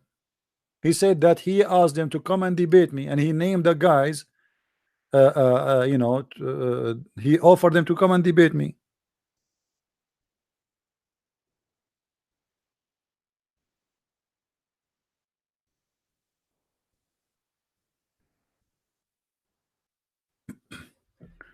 Here we go. This is the video from the Titan TV. Let me show it to you.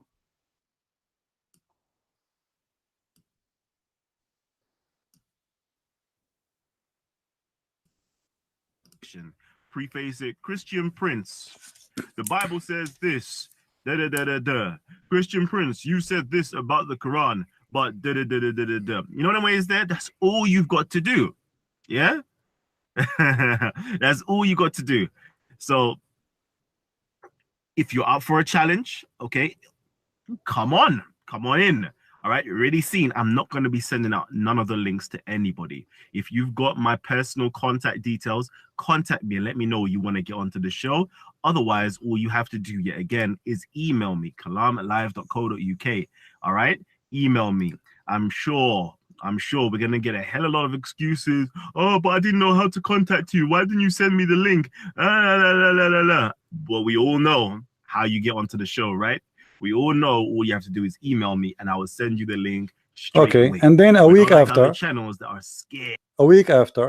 the guy, he was inviting day and night the Muslims to come and debate, and then nobody show up. I have seven Muslims what I call live, 7, but none of them is of the names he challenged them to come, like the names they claim that they are famous.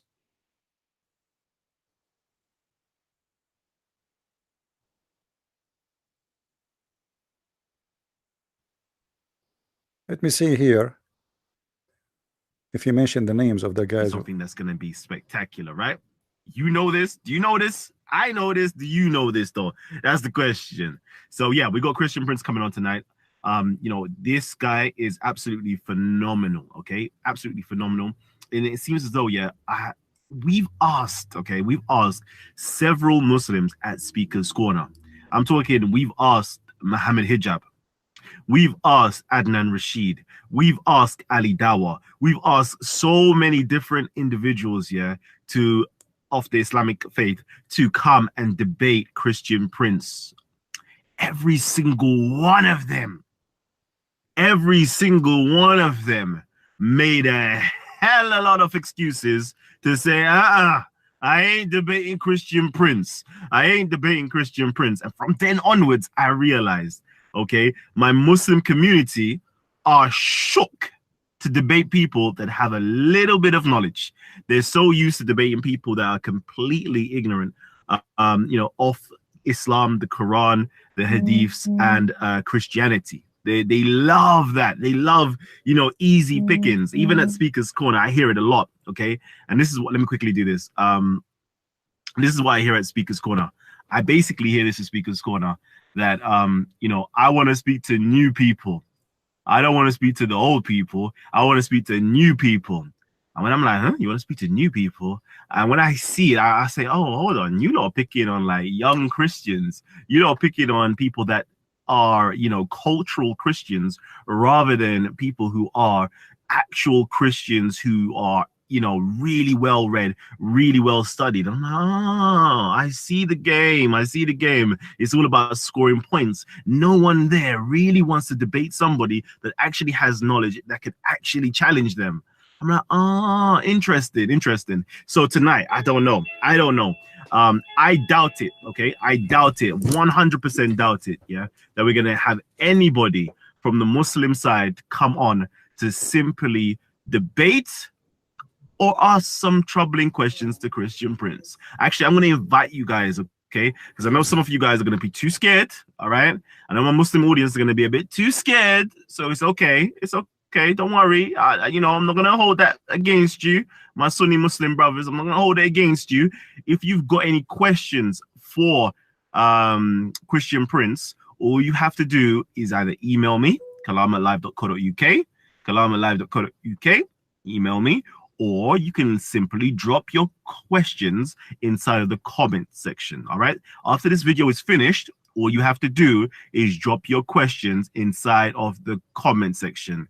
Preface it, Christian Prince, the Bible says this, Christian Prince, you said this about the Quran, but you know what I mean? Is there? That's all you've got to do.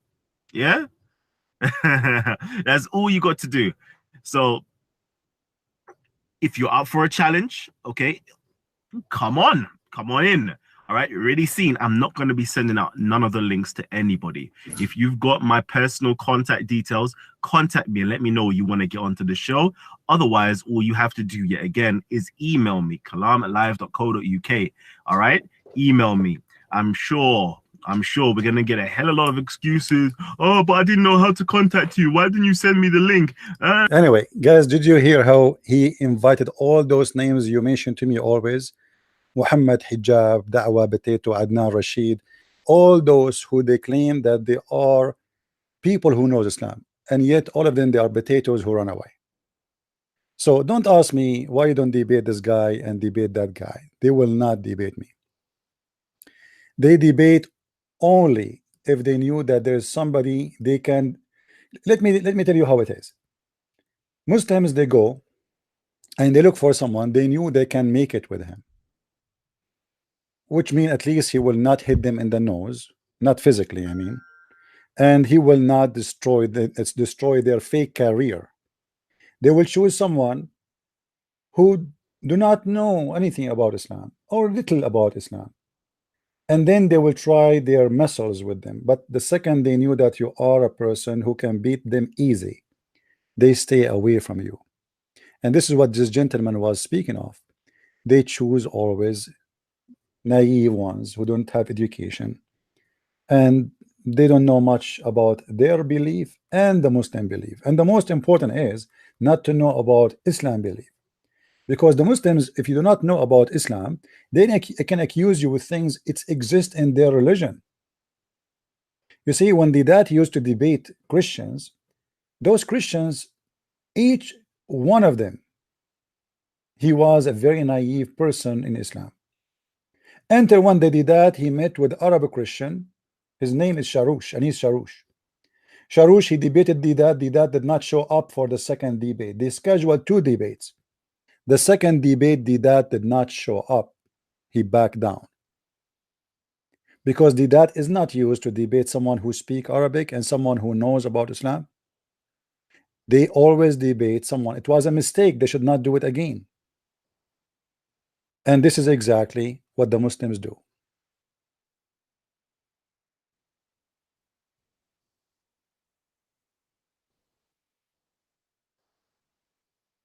Too bad I did not get the that.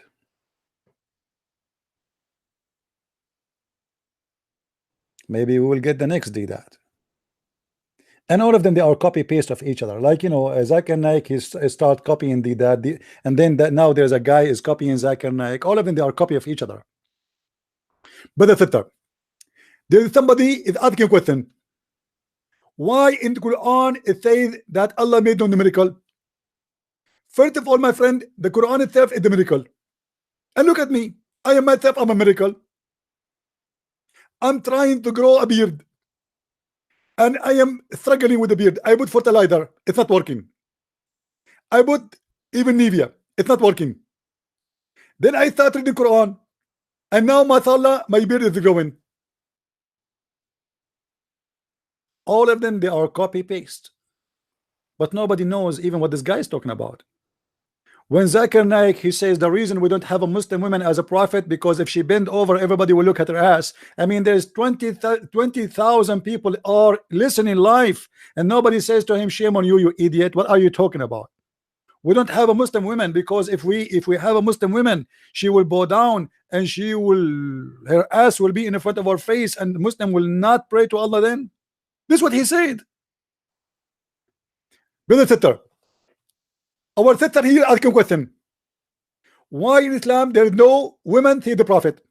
First of all, let me confirm to you that in Islam there is no women see the Prophet, and there's a reason for that, and it's very logical, extremely logical and scientifically real. First of all, if a Muslim woman she become a prophet, then she had to lead the congregation in prayer, and she lead the congregation in prayer. Then that means she have to do a wudud, which means she have to bend over. And if they bend over, the Muslim will be disturbed and they will not be able to pray. What? What? And the Muslim like, hey, brother, amazing, so beautiful, the explanation. Look at this woman now. She does not know what to say. Allahu Akbar, Allahu Akbar. Astonishing answer, brother and sisters. How this guy got this answer like this? So fast and so good to be true.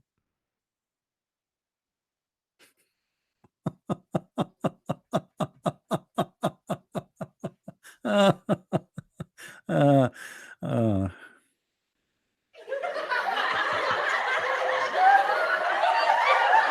true story.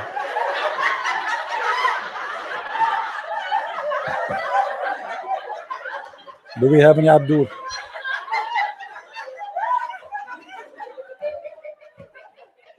If there is any Abdul, once we contacted Zakir Naik page on Facebook, and I offered them a debate. They said to me, the guy he spoke to me, he claimed that he is the assistant of Dr. Zakir Naik, and he said to me, well, he have no problem to debate you, but you have to bring with you 2,000 audience. 2,000 people need to fly with me. Guys, I'm going to pay for 2,000 people ticket. I mean, that's easy. I mean, Christian Prince is so rich. Man, I spend almost more than a week to fix my roof by my hand because I cannot afford it to call a company to fix the roof. And I will pay 2,000 people to go with me to Bangladesh.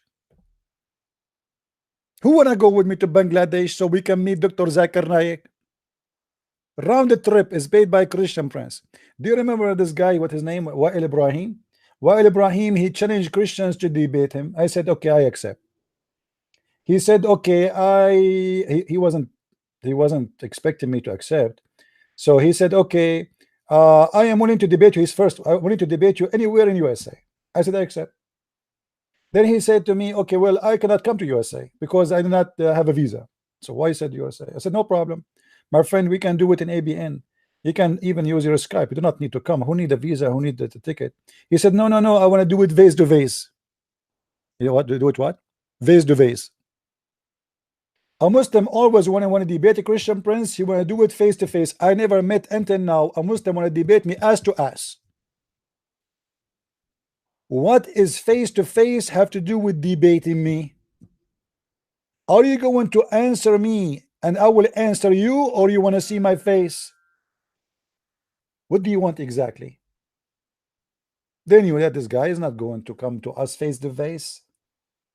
So we ask for what he would not do. I mean, so that will make us look better. So if a Christian Prince, he will come to face, we will not ask him for face to face. We will ask him shoulder to shoulder. If a Christian prince, we do not know how to swim, we ask him to meet in the middle of the ocean. Oh, unbelievable. Any Abdul? Face to face. Christian Prince, why you don't show your face? My friend, I'm ugly. What do you want to do? I mean, what I should, I look like Ahmadinejad in the best in this is after I dress a suit and a tie. What I will do? Why I want to show my face? What do you want from my face? I show you the reference. I show you the answer. What exactly this face thing is?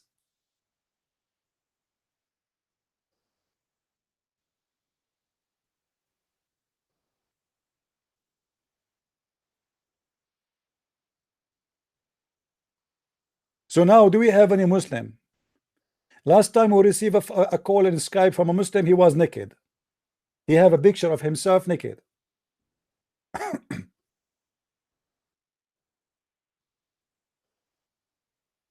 Any Abdul?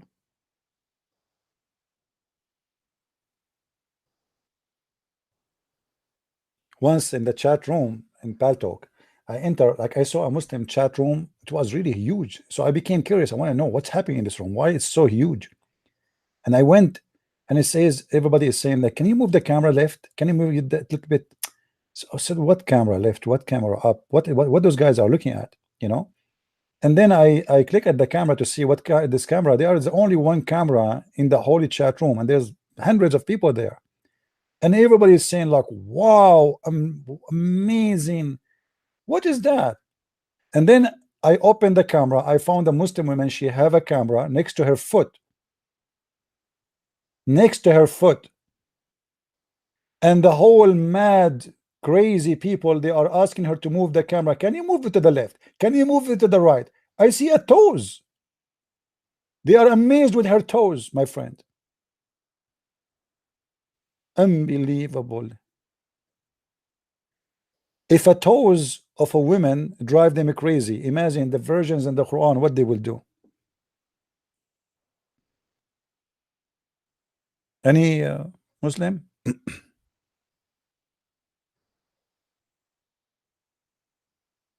Yeah, actually, you are right. Literally, I'm begging them to come because, and sometimes I feel like a homeless man. Like any Abdul, like somebody can any somebody can you give me something, please? Any Abdul? Huh?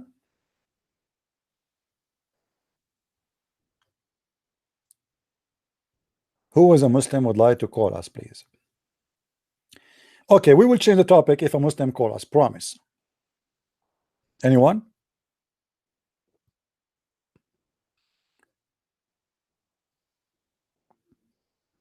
Anyone?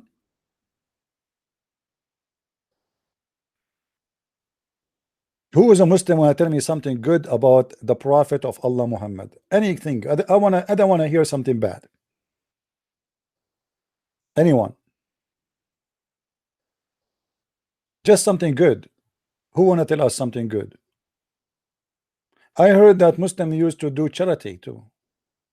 I heard that Muslim Muhammad, he married Aisha as a charity. So because she was a orphan. I mean, this is the most funny joke ever. Aisha, she was an orphan. So who is Abu Bakr who became a caliphate after Muhammad? She's an orphan and her father became a caliphate after Muhammad died. Brother, do you know that the Prophet, he married Aisha because she was orphan? What? The Prophet, he married Aisha because she was orphan? And hold on. Are you saying to me if I see an orphan, which means a child who have no parents, I should have sex with the orphan in order to give her a sandwich? Actually, this is what the Quran says. The Quran says, go and do nukah. Start with the orphan. Orphan? How you do nukah to the orphan? You have sex with the orphan? Yes, brother, this is a charity. What do you mean charity? A charity is to rape a little child is an orphan?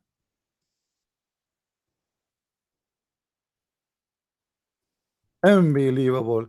You know, my keyboard sometimes switch to English without even telling me. Miracle.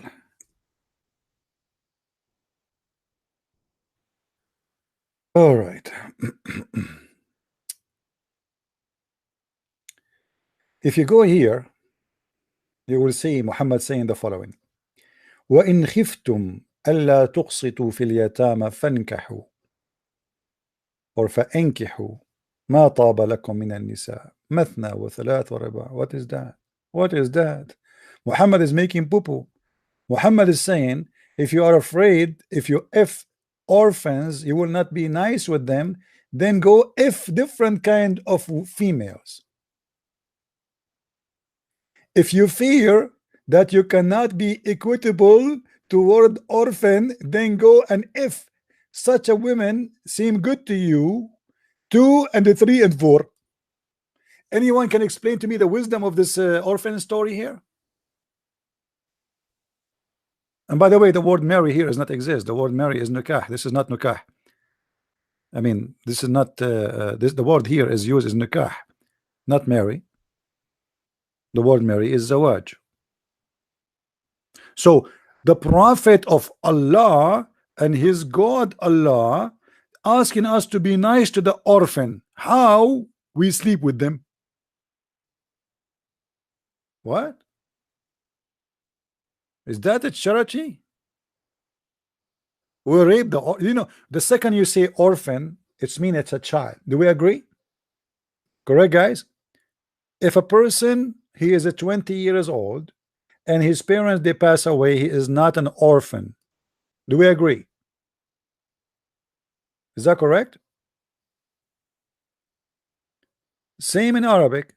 A person who is a man or a woman and their parents pass away, we don't call them yatama, which is orphan. We don't call them yatama. Yatama is somebody is a child, he have nobody to take care of because his family they die away, they pass away. So the Quran speak about orphan, and we should take care of them by sleeping with them. Okay, how we can sleep with the orphan? You tell me. What kind of religion is asking me to go and sleep with the children who they are orphan in order to do charity?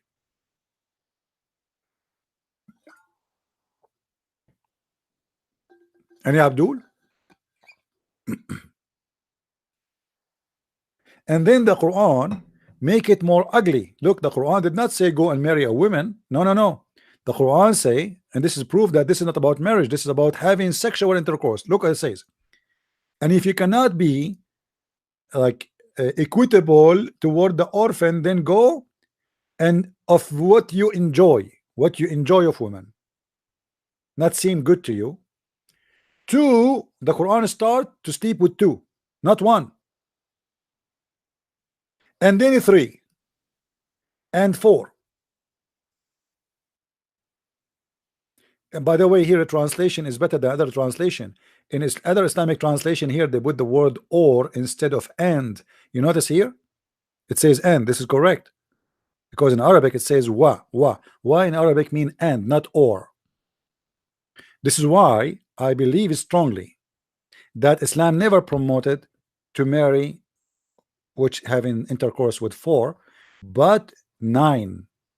Because read carefully with me, and this is a Muslim translation in front of your face. It says, go and do nukah to F women, 2 and 3 and 4. What does that mean? 2 and 3 and 4. That's 9. If you ask the Muslims how many the Prophet he have women together, they said 9. Many of them they agree with 9. The Caliphate they say 9 together. 9.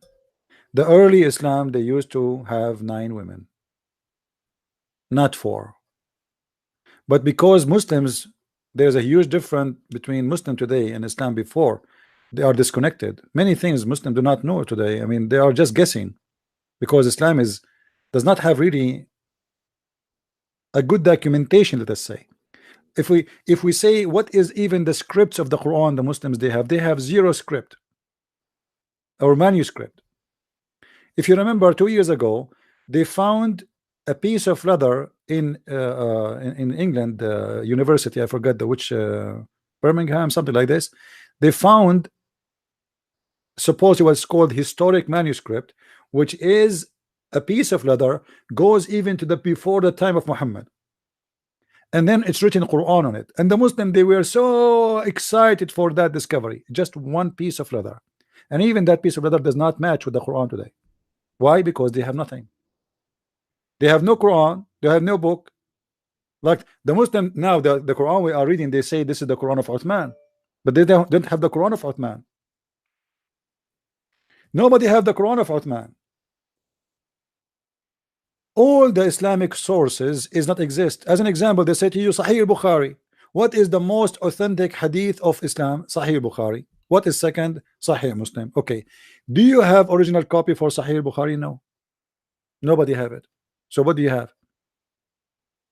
They have books written by people saying, claiming that this is what they learned from Sahih al-Bukhari. Same as the Quran. If you have a Quran in Arabic, if any of you speak Arabic, let me get my Quran, hold on.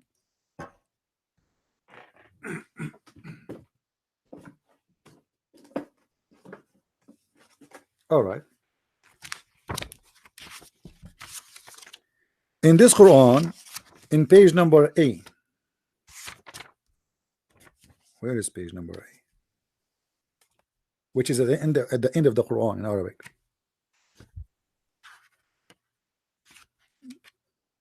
Page A. All right, here we go. كتب هذا المصحف وضبط على ما يوافق رواية حفص بن سليمان بن المغيرة الأسدي الكوفي لقراءة عاصم ابن أبي النجود الكوفي التابعي عن أبي عبد الرحمن عبد الله بن سلمى blah blah blah blah blah blah blah blah blah blah. Let me translate. This mushaf, not Quran. This is mushaf. You know what mushaf mean? Pages. This is not a book. This is pages. Written according to the recitation, riwayah, the tale, not the book. There's no book. The recitation of Hafs, the son of Sulaiman ibn al-Mughira al-Asadi al-Kufi, according to Asim ibn Abi Nujud, according to Abi Abdul Rahman Abdullah ibn Habib al-Sulma, according to Uthman ibn Affan, according to Ali ibn Abi Talib, according to Yazid ibn Thabit, according to Abi ibn Ka'b, according to the Prophet. What the heck? All of this is recitation according to, but there's no book. You see, this is how you discover. Yeah, I can give you a screenshot. Actually, I posted before. Hold on.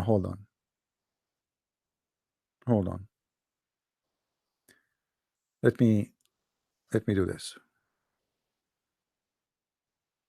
Because before I made a video about it, but I think I posted I posted a print in Patreon page before. Let me see if I can find it here. But this is really go way back, so I have to go way back. Let's see. Let me search, please. Hold on.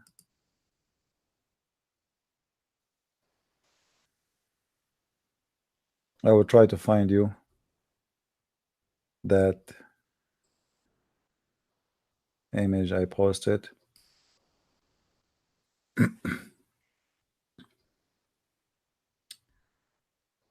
All right, where?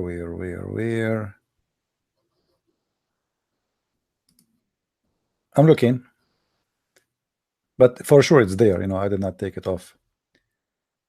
But give me time. This website doesn't load all the posts right away. You have, here we go.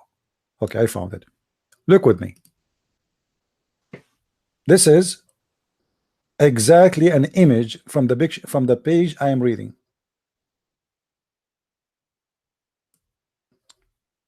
Is it clear?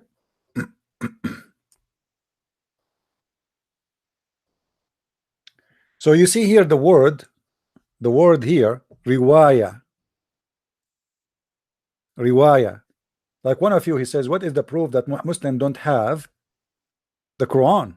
My friend, even in the Quran they have, it says, this is the recitation, the tale, recitation, riwaya. You see the word here? Let me make it in blue. Hold on.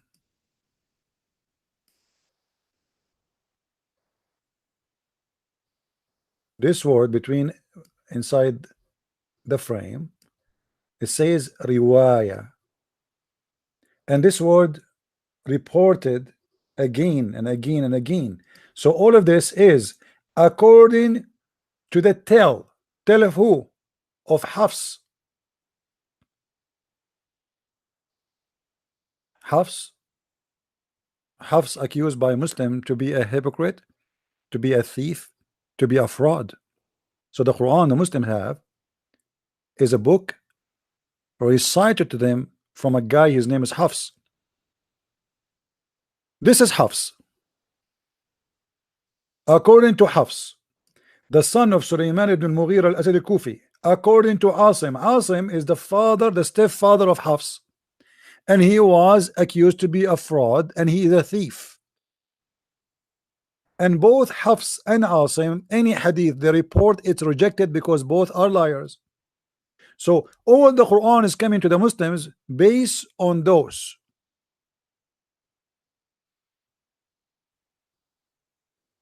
And then if we ask the Muslims, which year was Hafs? They will say about 200 years after Muhammad. Where is the book of Hafs? Nobody have it. It's recitation. Don't you understand?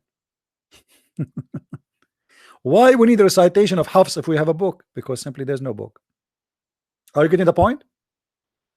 So from Hafs to Muhammad, there's many generation, and then from Hafs, from Sulaiman, from Abi Abdul Rahman, from Uthman, from Ali, from Zayd, from Ibn Kab, from the Prophet.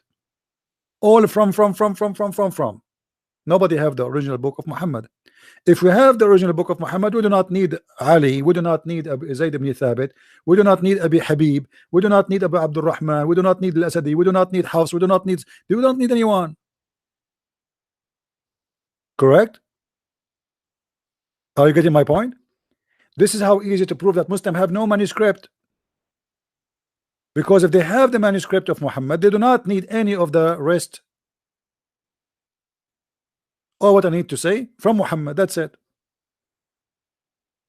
But because they don't have the earliest thing they have close to Muhammad time is Hafs, and it was a recitation, riwayah. You see here it says riwayah, not a book. The tell or the telling, recitation. So what is the book? Simply they don't have one.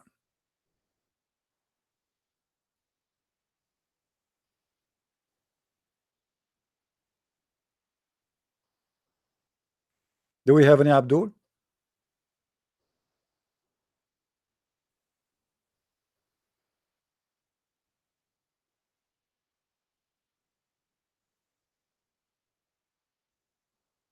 Anyone? This is why if you read, the more you read about Islam, you'll laugh. I mean, it's endless contradiction. Even the God of Islam do not know which one he created first. The stars, the sun, or the earth, or the trees. One verse says something, the other verse says something else. Have you ever heard of God you don't remember?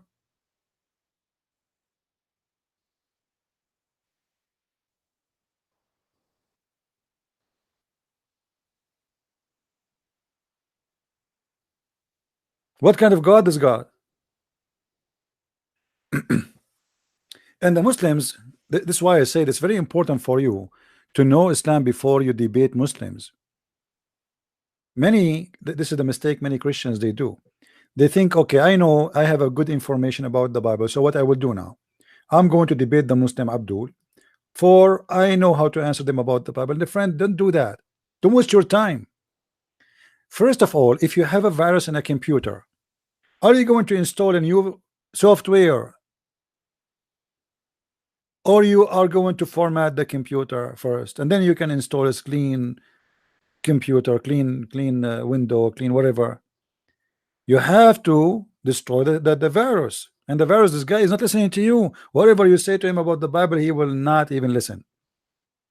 The second you start hitting him from his religion, as an example, I debated, I don't want to say thousands, if not tens of thousands of people. Once a Muslim, he said to me, Christian Prince, not once, many times actually, Christian Prince, the Bible says that God created the sun in Wednesday. How you explain such a stupid thing? So the earth was without light for 4 days. And he was so happy. I said, Abdul, are you sure that this is wrong? He said, yeah, for sure wrong. This is stupid. This is stupid. I said again, are you sure that this is wrong? He said, I'm telling you, are you sure? Are you stupid? Are you deaf? You are Christian and deaf. No wonder you are Christian. You don't listen. Huh? I'm telling you, I'm sure. And I said, are you sure you are right? He said, what's wrong with you? Keep saying to me, I'm sure. For sure, ask anyone. This is very stupid. This is only crazy, donkey crazy people will say that. And I said, okay, hold on.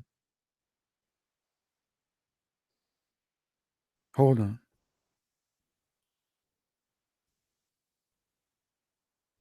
As long as you admit that the one who believes in such a garbage is crazy and stupid, how you explain to me your prophet saying that Allah created the sun at Wednesday?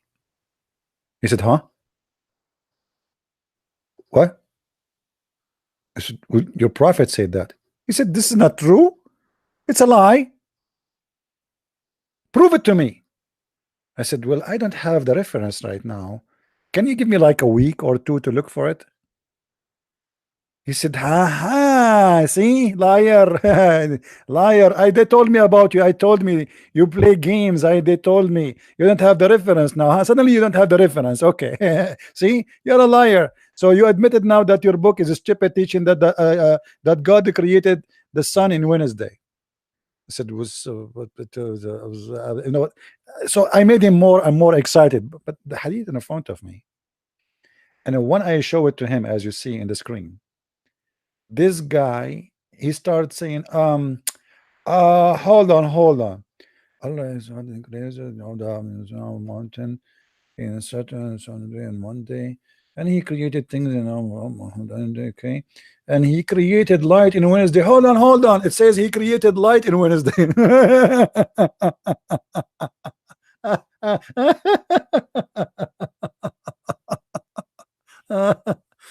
And I said, Abdul, so Allah created light in Wednesday.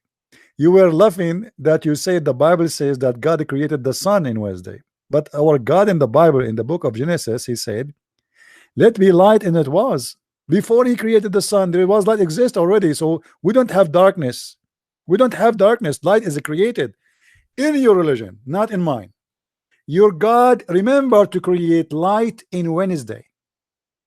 And you are the one who said, whoever believe in such a garbage, he must be crazy stupid.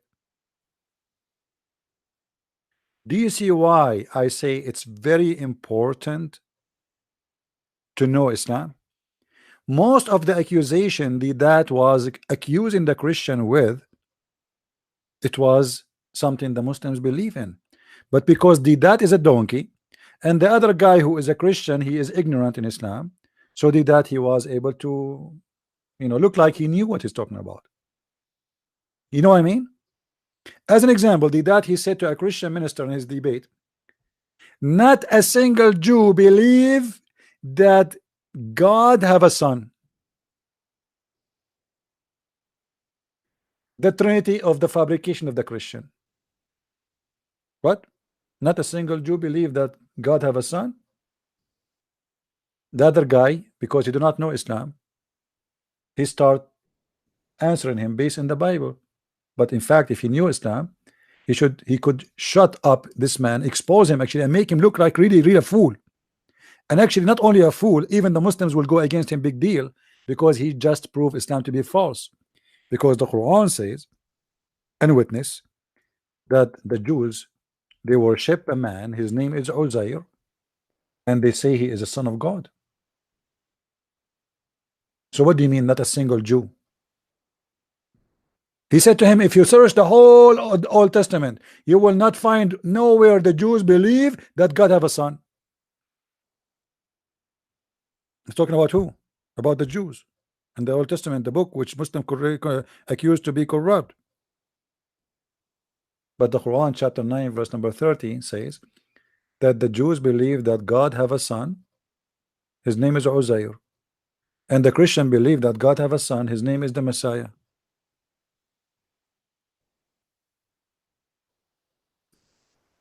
And this is why the Muslims, they choose their target always. Someone he don't know much, someone is young, someone he have no knowledge, someone don't have education. They ask you a simple question, then the second they notice that they stay away from you. The same as Jehovah's Witnesses. The same as the second they knew that you are a person who have knowledge, they run away. The second they knew that you are an idiot who have no knowledge, they will stuck like a glue on you.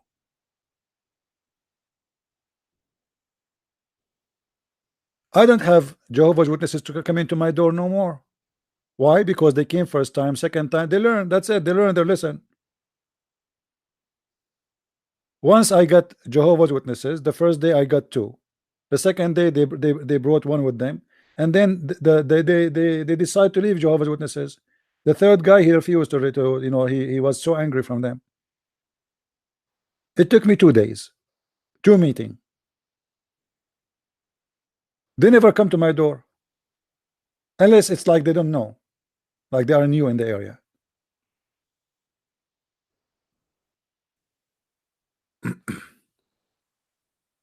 So when the that he say there's no single Jew, nowhere in the Old Testament it says that God have a son, then the Quran obviously is a liar, is lying book.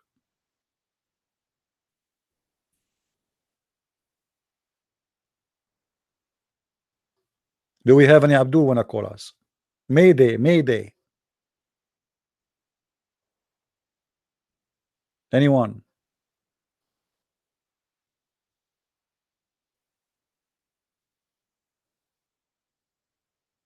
And you know, Jehovah's Witnesses, when they see me right away, they think I'm a Muslim.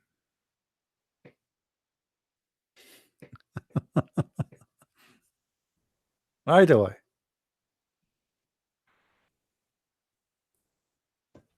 Oh boy.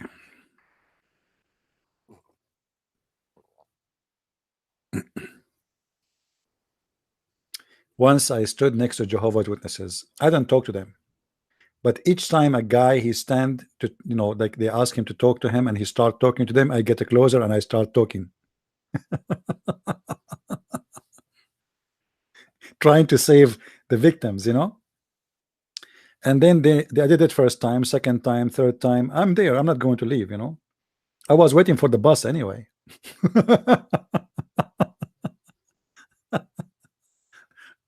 So they start talking to somebody, and then the guy he said to me, "Why each time when I talk to somebody you get involved?" I said, "Is that problem?"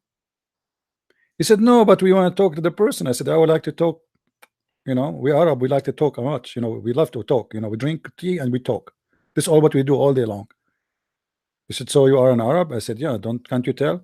He said, "I don't know, but I mean, each time when I talk to somebody, right away you jump and you start asking us questions. Why you don't ask us when there's nobody?" I said, "I ask you when there's nobody. You told us we don't know." Okay, so I'm asking you. I like the conversation. Ah, any Abdul, wherever you go, wherever you go, always try to be a person who is willing to listen, but in the same time he listen and his brain is working. Don't let somebody control your mind by, let us say, somebody speak good, speaking good, sound good. Like, you know, there's many people they say, "I like to hear the Quran because it sounds good." My friend, the Quran is a stupid book. What sound how it's going to sound good to you if you do not know what the language is saying? So you are the same as any Western. You listen to some songs in the Thai language. Like you go to Asia, you will find European person wearing very funny clothes. I mean, where do you get this clothes from? European, they have obsession with other cultures. This is the fact. So when European he go to Thailand, suddenly he's a Thai. You know, I went to temple, Buddha temple, and I found uh, a man. He looked like European, so I was wondering what this guy is doing here, and he's wearing a Buddha monk clothes. So I start talking to him, and he starts saying to me, "Well, I like Buddhism because it's not like Christianity." He said to me like that. He said that to me. He don't know he's talking to who. I said, "So why? What? Like why? Why supposedly what not like Christianity? What Buddhism is teaching you?" He said a lot of better things. I said, "Okay, where are you right now? Where you live? Are you here visiting or you are?" He said, "I live in Thailand." I said, "Okay, you live in Thailand. Why the Buddha monks don't stand to protect women in Thailand? Why in Thailand, the country of Buddhism, prostitution is all over? I mean, it's mad." I saw, there's a video on YouTube, you can watch it too. I saw a monk walking next to a bunch of girls beating the hell of a girl alone. And the monkey was just watching, standing there as if he don't care. What Buddhism is teaching you, my friend? Why it's better than Christianity?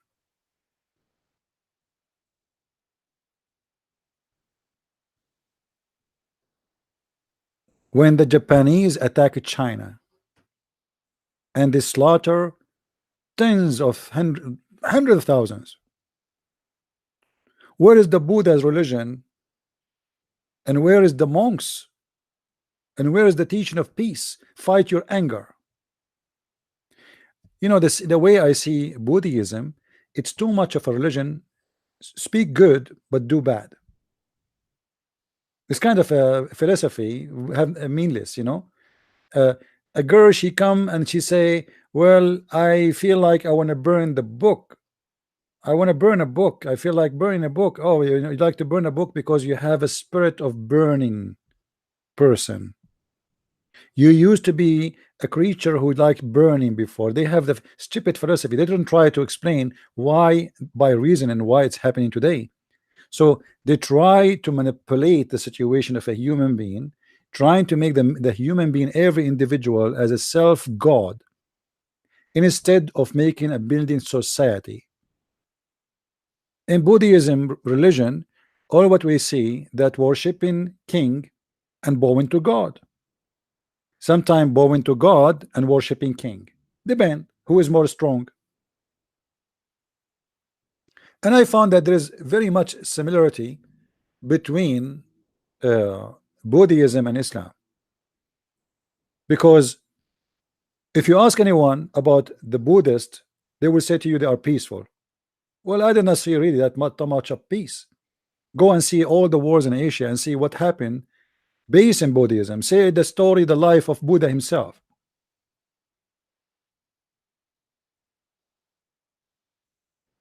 Any belief, regardless if you think it's a cult or it's a true belief, if it is have two stand, one stand is just, let us say, speech stand, a moral, but it's not in the ground.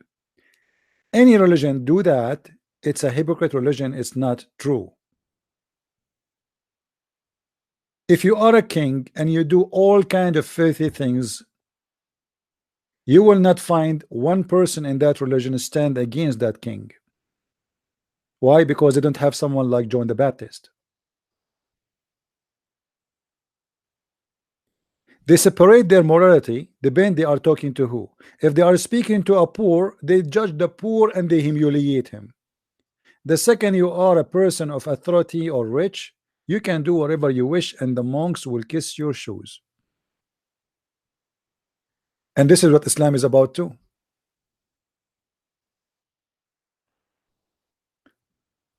You listen to Muslims, you think Islam is a religion, teach charity, love, peace, but the second you go inside, you will find that this is the opposite.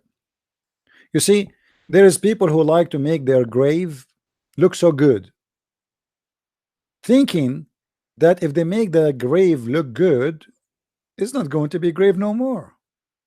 You are wrong. It's a grave. And this is what those religions try to do. They try to make it look nice from outside. Oh, we are people who dress white, we pray 5 times a day. But then, okay, what is your prayer? Your prayer is cursing others. Your prayer is a prayer of hate. Oh, we Muslims, we know we've been we taught love and justice. Okay, but you say that we can go and kill someone don't believe in Islam and take his wife because this is justice. We can go and rape the woman who is not a Muslim because this is justice. We can force you to pay jizya as a penalty and this is justice. If a Muslim kill non-Muslims, the penalty of killing non-Muslim is half the price of killing a Muslim. So they speak too much about good, but what they say is not what they do. And I see that the same exactly happen in Buddhism. They speak too much about philosophy, but what they do is totally different from what the philosophy stand for. How a culture can be so polluted to the point we have country full of monks, but yet is full of prostitutes. I mean, there's two amazing businesses as of they are flourishing in the same time: monks, Buddha monks, and prostitution. where is the monks? What is the job of the monks in this country exactly? To ring a bell? To pray to Buddha? Where is the one who will help the poor? I mean, obviously, those women, they are going into the prostitution because there is somebody driving them there. Where are you? Why you don't stand against it? I never heard anywhere any Buddha monk teaching against prostitution, standing against it.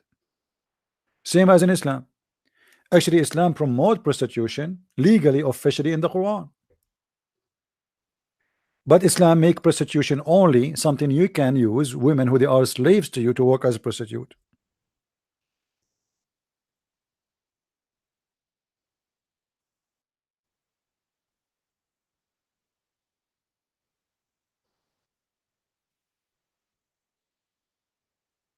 Do you see it? Force not your slaves into prostitution if they desire not to do so. But if you force them, Allah is all merciful.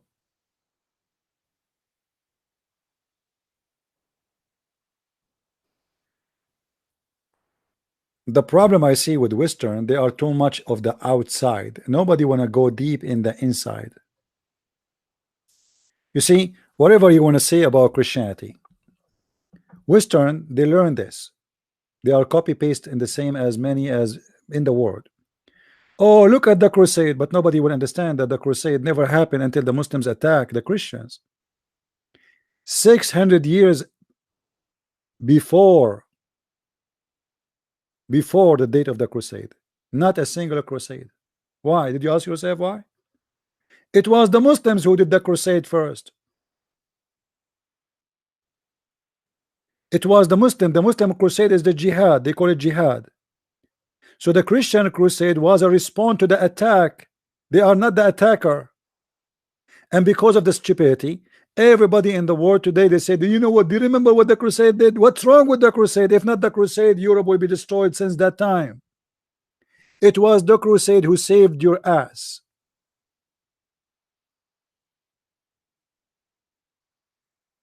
If not the crusade, all of you will be slaves of the Arab by now. Me, myself, I will be owning like 2,000 of you.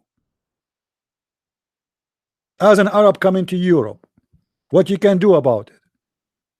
But because of the crusade, you've been saved. The crusade did not send a letter to Muhammad saying, convert to Christianity or we will kill you.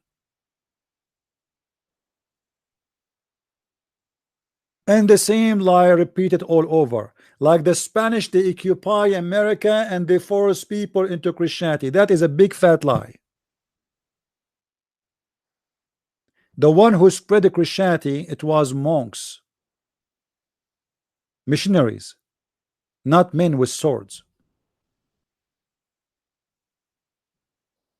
That's a big fat lie. The same as they say to you that when the American came to America, they killed all the Indian. That's a big fat lie.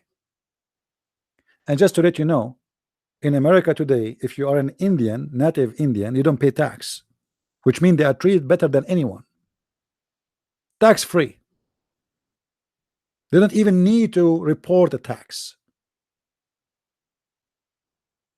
And this is the biggest burden in any American. In the Middle East, the Muslims, they took our land. They occupy Egypt, they occupy Morocco, they occupy Tunisia, they occupy Libya, they occupy Syria, they occupy Iraq, and now the citizen of those countries, if they are not Muslims, they have to pay jizya. They are not even considered a citizen.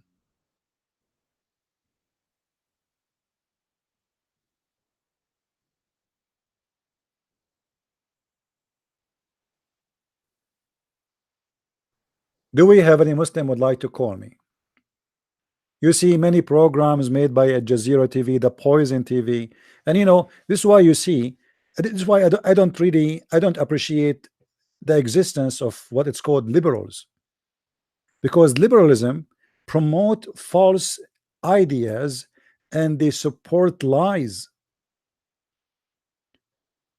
The white man, You see, this is why the Muslim, by the way, they use the liberals for their agenda.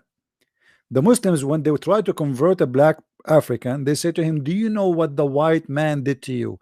But when a Muslim speak to a white American, he don't say to him, did you do what did you remember what you did to the black man? He don't do that, say that to him. They mention the story of a white man and black man just to ignite the hate, to open a wound in the history of the American. So right away they remind you, oh, you are an African. Do you know what the white man did to you? Yes, he did. You know, they are used to own us as a slave, and then they start trying to fool you to say to you Islam is against slavery. But the fact, Islam is a religion of slavery. It's promoted, it's encouraged in the Quran. I will show you a verse. And I want to teach you how to read and understand. Not only how to read, because most of you know how to read English better than me, but you have hard problem to understand. The Muslim, they will quote for you as an example, chapter 4, verse number 92. Look what the verse is saying.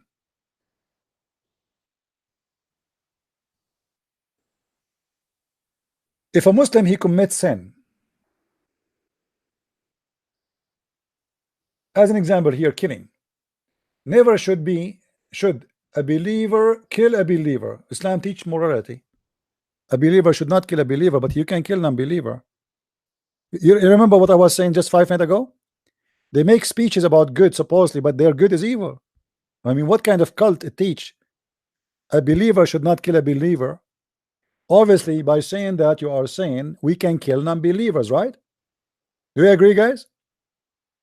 It's like saying a white man should not kill a white man. That's mean you are saying that you can kill non-white. Correct? Or if you say a black man should not kill a black man, as if you are saying, okay, we can kill anyone is not a black. This is evil. And then he continues saying, but if it so happened by mistake, the only way is allowed to happen is by mistake. Otherwise, you will be punished. Okay? And one soul kills a believer. It's ordained that he should free a believing slave. Like, hold on. The Muslim, they use this to say to you, see, Islam is against slavery. Correct? But anyone notice here what happened? I want to see who of you really he got it. What is the point of a freeing a slave? Somebody tell me. Is that a good? Is that something good? Or Islam promoting something good? Or this is something evil?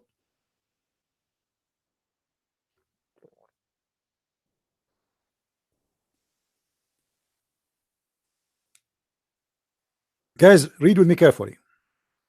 If I kill a Muslim by mistake and I am a Muslim, I have to free a believing slave. What does that mean? It means Muslims even allowed to own and enslave Muslims. Is that correct? Is that correct?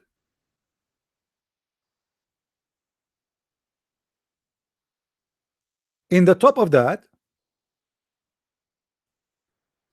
it's a penalty, not a charity. It's a penalty for the killer, so he will not kill.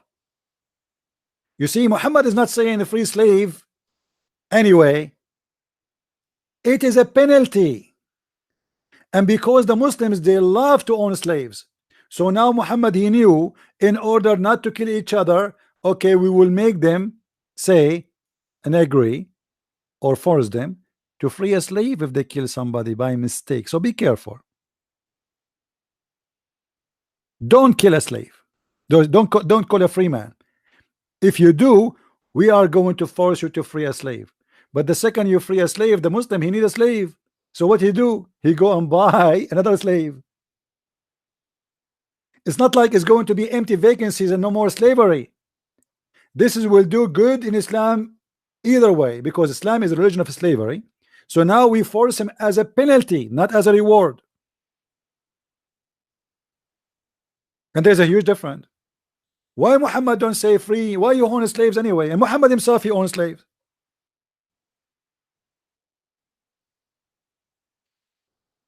The Muslim, they keep reporting for us Bilal, and Bilal, Muhammad, he died and still Bilal is a slave. So freeing a slave, when the Muslim they quote for you those verses, remind the Muslim this was a penalty to the person who commit the crime, not a reward for the slave. Is that correct? Do you understand?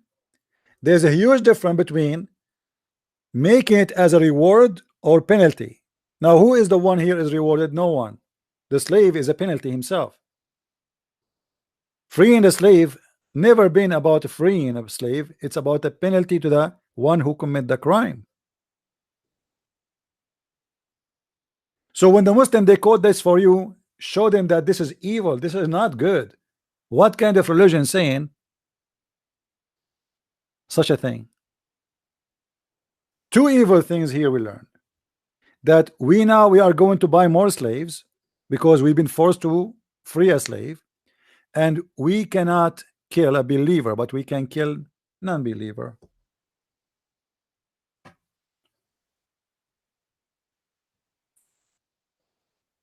And the Muslim, when they say to you about the white man own slaves, did the white man Muhammad own slaves too? And they are African? The answer is yes. Hypocrites. So why they are mentioning to you as an African the white man owning slaves? Who is the one who captured your grandfather? Do you know? All the African who they are in America or in Europe, their grandfather, they were captured by the Arab, or what they call themselves Arab in North Africa, specifically the Muslims. Libya, Algeria, Morocco is the biggest slavery market in the world. Actually, until now, there's tens of thousands of black slaves in Libya. Nothing changed. And nobody care. You see, I just remember to mention something.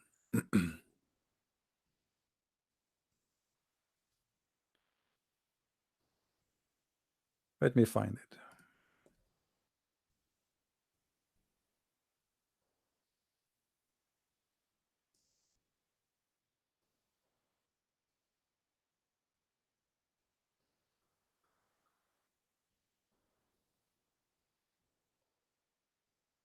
I don't know how many of you heard about tsunami in Indonesia.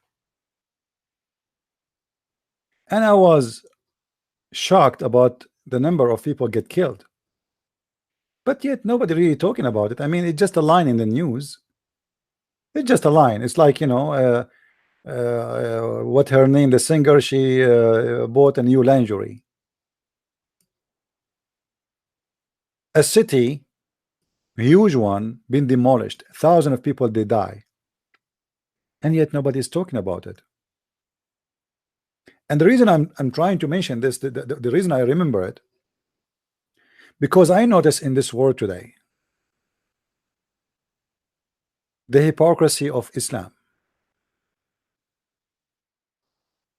The Muslims, they want to send donation to build a mosque in New York, and the mosque will cost them $100 million. The Indonesian are poor people, and the majority of the population are Muslims. But when they die, nobody really care. Where is the money of the Prince of Qatar?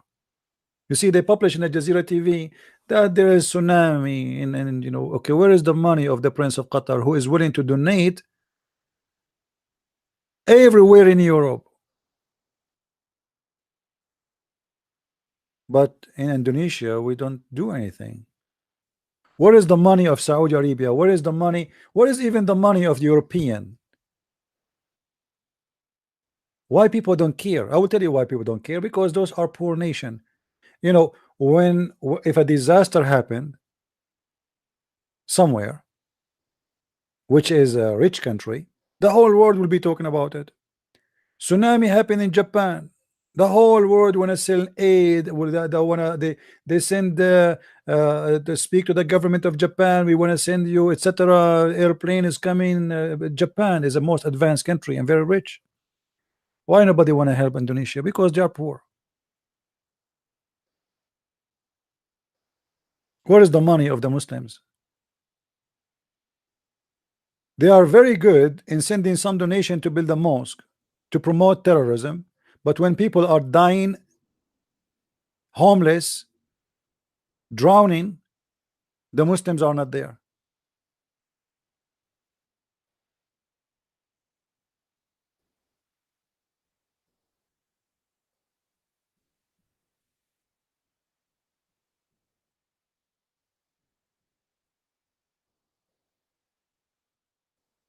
If you see those pictures, I mean, it's really crazy.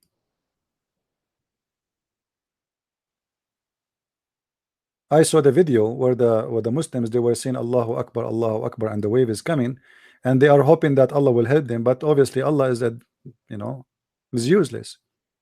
As you see here in this picture, the mosque totally destroyed. I remember before, the Muslim in Indonesia, they said they show a picture of a mosque was not destroyed by tsunami, the previous tsunami. I think this is the mosque here, but this is was not destroyed because it's made from concrete, not because Allah protecting it.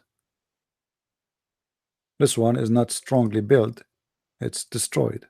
I think this is the same one. In the previous tsunami, actually, I think maybe it was less strong. It's the same one, and now this is after the destruction. This is what is left in the top. But the point I'm trying to say to you, there is a lot of hypocrisy around us in this earth, and we as believers, we should pray for those who they are suffering and do our best to help them, even if they are Muslims. At the end of the day, those are victims and they are poor people, they need help, and we as a Christian, we've been ordered to love everybody. And really, you know, I felt sad for the Indonesian people when I saw this disaster happen. Even I know that okay, the majority of the city is Muslim, so what? I mean, I will be sad for every one of them the same I will be sad for any Christian. Happiness will be in heaven of God for one person is saved. So imagine we hear a news about a city is destroyed.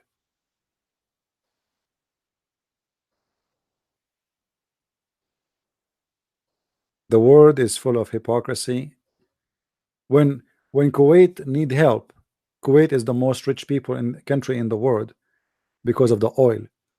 More than 65 countries decided to send their army literally to Kuwait to free Kuwait. But that because they are rich, not because they love the Kuwaiti people. And this is the fact. This is the truth.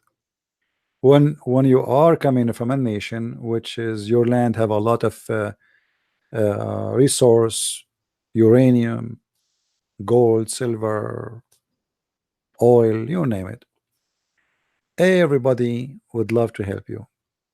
When you are poor, then all the ethic in the world disappear and nobody even will talk about you. You know, in the Middle East we say two things nobody speak about: a pimp who is rich, nobody speak about his honor, and a poor who die, nobody speak about his funeral.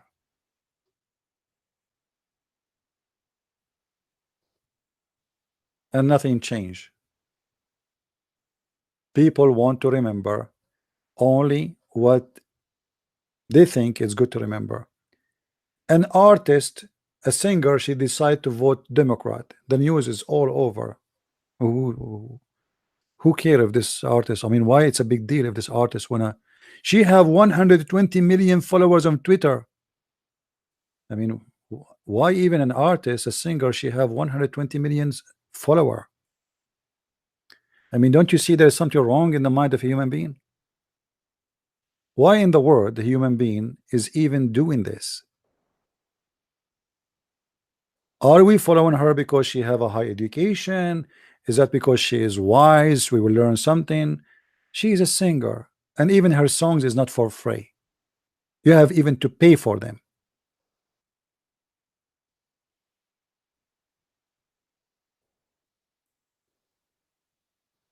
The media is full of stupid news, but tens of thousands of people dying, nobody care. Who is going to watch? This is the nature of a human being. You say to somebody, there is somebody is sick, we want to go and help him, and say to other person or the same person, there is party, we want to go. You want to go and see which one he would like to go.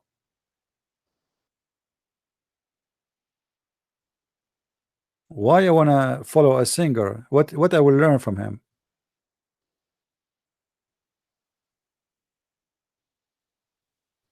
As we speak today, Trump, he was meeting with the rap music, rap singer, whatever, I don't know his name. And I said to myself, I mean, how silly this country is. I support Trump, I vote for Trump, but that's stupid. You are doing what the liberals are doing.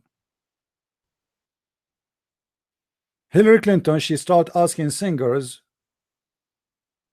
naked women, to vote for her and to speak about voting for Clinton. And now you are doing the same. I mean, why? Are we really going to vote to Trump because of a rap guy?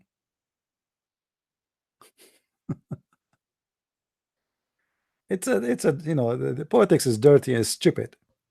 And but this is telling you that Western countries is the same as many countries. They are suffering from the same issue, which is the lack of education. Citizens are not really educated.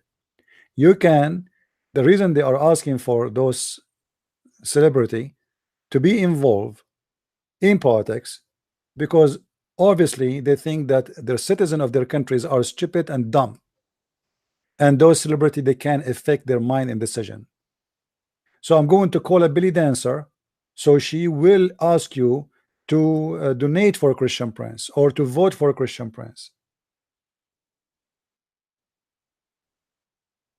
You will not help this guy or vote for him because you are convinced that he deserve the help. No, but because a celebrity wearing half-inch skirt saying I'm going to vote for this guy, and because she will vote for this guy, you will vote for this guy. This is an insult. This is an insult to anyone have a brain. I do not need a celebrity person to tell me what to do. Most of them, even they are bad people.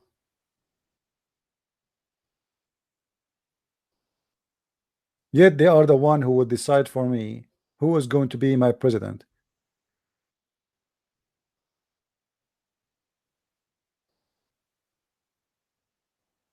Each time there is an election in USA, you will find 10 of actors are involved in attacking, especially usually they attack a Democrat, because most of the actors, 99% of them, they are excuse me, liberals, and they are exist in two big cities, which is either New York or in California, in Hollywood. All of them, they are liberals, and then suddenly they start making fun of you if you are teaching people good ethic. A woman, she is a virgin and she is 20, she is the joke of her friends, and those TV stations, they will make fun of her. That is their ethic. If you are a person who preferred not to be gay, they will say you are person who teach hate. If you are a person who say I don't like Obama, they will accuse you right away that you hate black people. They always have a frame to frame you inside. It doesn't matter what you do the second you don't agree with them. And not only that, they teach violence, the same as Islam. This is why I see Democrat or liberals, they are the same. They are the left. The left-minded people, they are in bed with Islam. They teach violence. They do violence. Trump, he won the election. They start burning cars, smashing windows, attacking stores, attacking people in the street. I mean, Trump, he won. We don't see the one who you accused them to be racist, who you accused them to be savage. They did not attack anyone, and they did not burn cars.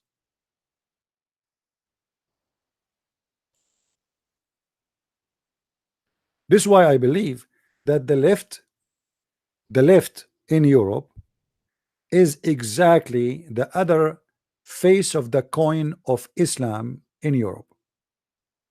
This is why both of them, they are in bed together. Isn't it weird that the left, who supposedly defend the right of women, they try to empower women, but yet they defend Islam, which is the opposite? The agenda is very simple. As long those guys, they don't like Islam, so we sponsor what they don't like. As simple as that. And we use the Muslim card as a political agenda. Oh, he hate Muslims. Oh, he don't like Muslims. Oh, Trump, he banned the Muslims from entering America. He's Islamophobic. But Trump, he did not ban the Muslims. He banned any citizen from those countries, including my citizens, my people. There's many Christians there.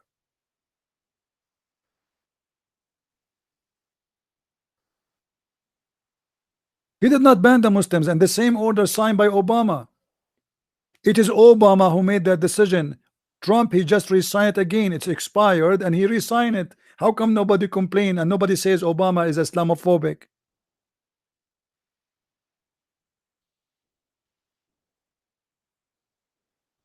I don't know how many Americans are watching and listening today. We have an election in this coming November 6th. Please don't hesitate to go and vote. And me myself, I will be early morning in that day to do my vote. The left truly are evil. They are teaching people even to go and stand in the face of people who don't believe in what they believe, to use violence, to attack people.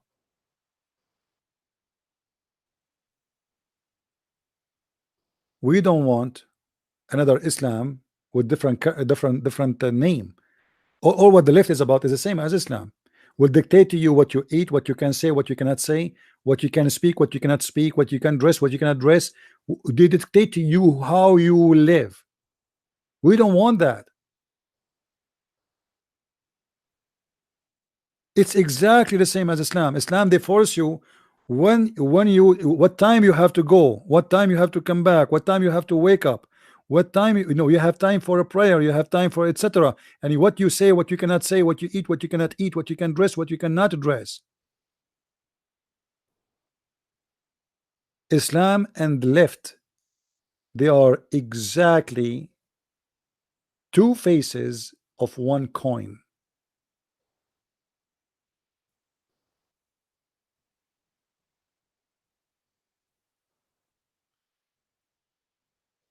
You have to say you like gays, otherwise they will accuse you of hate.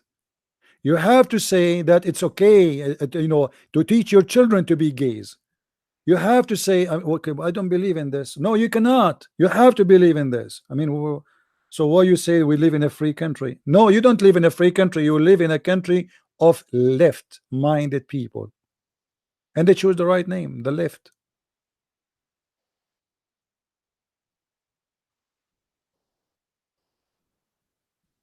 You see, since what they call themselves the left, they took over Europe. Europe is being destroyed every day. There's no freedom of speech in Europe. You have to agree with the government in what they say and what they teach. The second you say something you don't agree with, they say, oh, you are teaching something against the Constitution of the Republic of France. It's the same. You cannot say something against the Constitution. This is the Quran of France. So what the liberals they have a holy book. They decide that this is a book nobody can pass and nobody can exceed. And the second you exceed, we are going to torture you.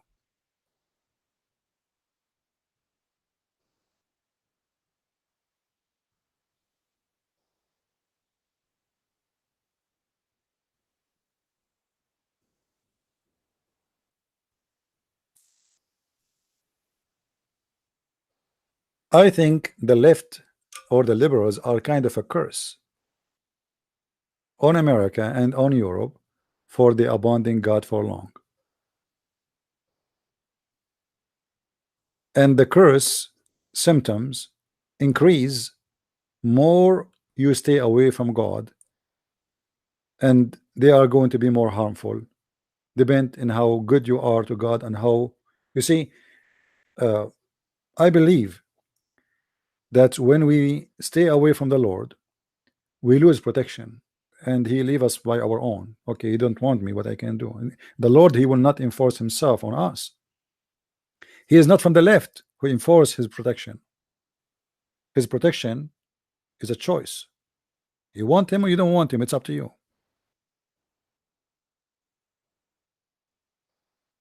And I believe that the Lord here help us when this man Trump he was elected.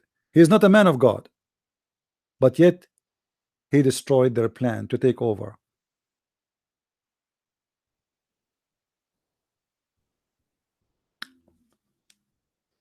Everything they want is the opposite from what is right. I mean, I never heard of a country in the world they don't want borders. I never heard of any country they want protection so criminals will not jump in their country. I never heard of any country anyone can come and ask for welfare. I mean, this is stupid. It's even they don't even. But what they care for, my friend, is just how to win the election. They don't care if the country go bankrupt. They don't care if this country became the same as Venezuela. Look what the socialists did to Venezuela. Venezuela is a rich country. It's not a poor country. Is one of the richest country by the oil alone is amazing. But look what happened to Venezuela. People, that the currency have inflation of 1 million, which means the price of things increase 1 million times.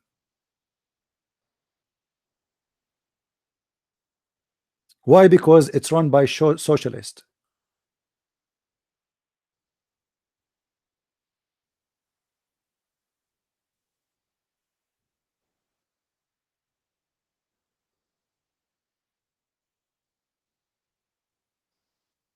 I don't want America to be Venezuela, and I don't want Venezuela to be what it is today. I pray for this country to finish with the socialist and people they go to live as before. Since they have this guy, the previous president, the one who died by cancer, stupid idiot, he opened his borders to Iran and all the terrorists in the world and Hezbollah, and he became a friend with the terrorists, and the country is coming down and down and down.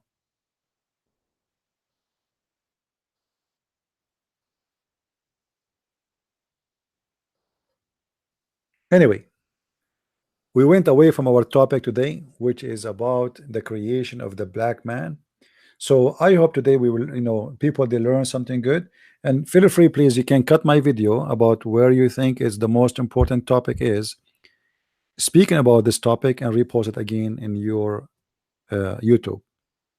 Feel free to cut the part which you think it's important to reload in your YouTube if you have a channel. And really, I appreciate those people. There's many people here. They are copying my videos and reloading them again all over. And I appreciate those people. And even they are getting more view more than me, which is really amazing. And I'm happy for them.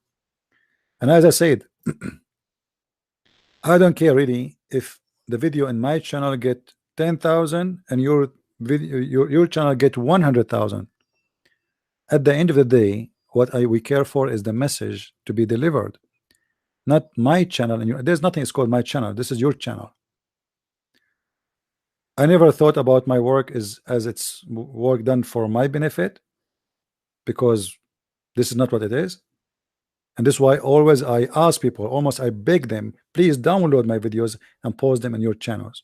And I know that will take a lot of people from subscribing to me, and people will be confused even where is the guy who's talking, where we can find him. That is not really the purpose of my work. We want people to be educated. But if you don't mind, when you download my videos and you post them again, if you don't mind, just post a link, says if you want to go and see him live, so we can get more people to see us live. Put a link for my channel, the one which is active at the moment, where we are doing live broadcast. Uh, do we have any Muslim would like to call before we leave?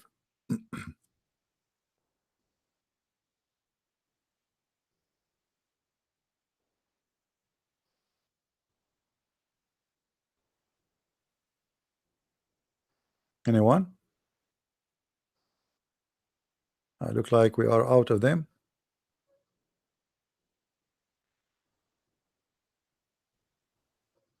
All right. Well, look like we are done for today, guys. I want to say thank you. May the Lord bless you. And Ante, we see you. I will try to do podcast tomorrow. Today, yeah, tomorrow I think I will do mostly.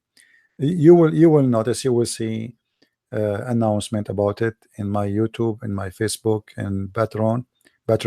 And please don't forget, for those who like to learn, you can get my books, which is in Amazon. You can search Amazon.com, Amazon Germany, depend in your country. We have a list of books translated to many languages, and right now I'm working a book which is in the language of people of Malaysia, which I think people of Indonesia, they understand the book too. And I hope soon we will be able to publish it. The book is already translated and is going to be ready soon to be published. But it's taking some time because I'm busy with many things. But I hope soon I will be able to finish preparing the file for publishing. So I want to say thank you guys for being here. May the Lord bless you. And Ante, we'll see you soon again. Christ is Lord, Islam is false. And see you soon. I mean to that. Bye-bye.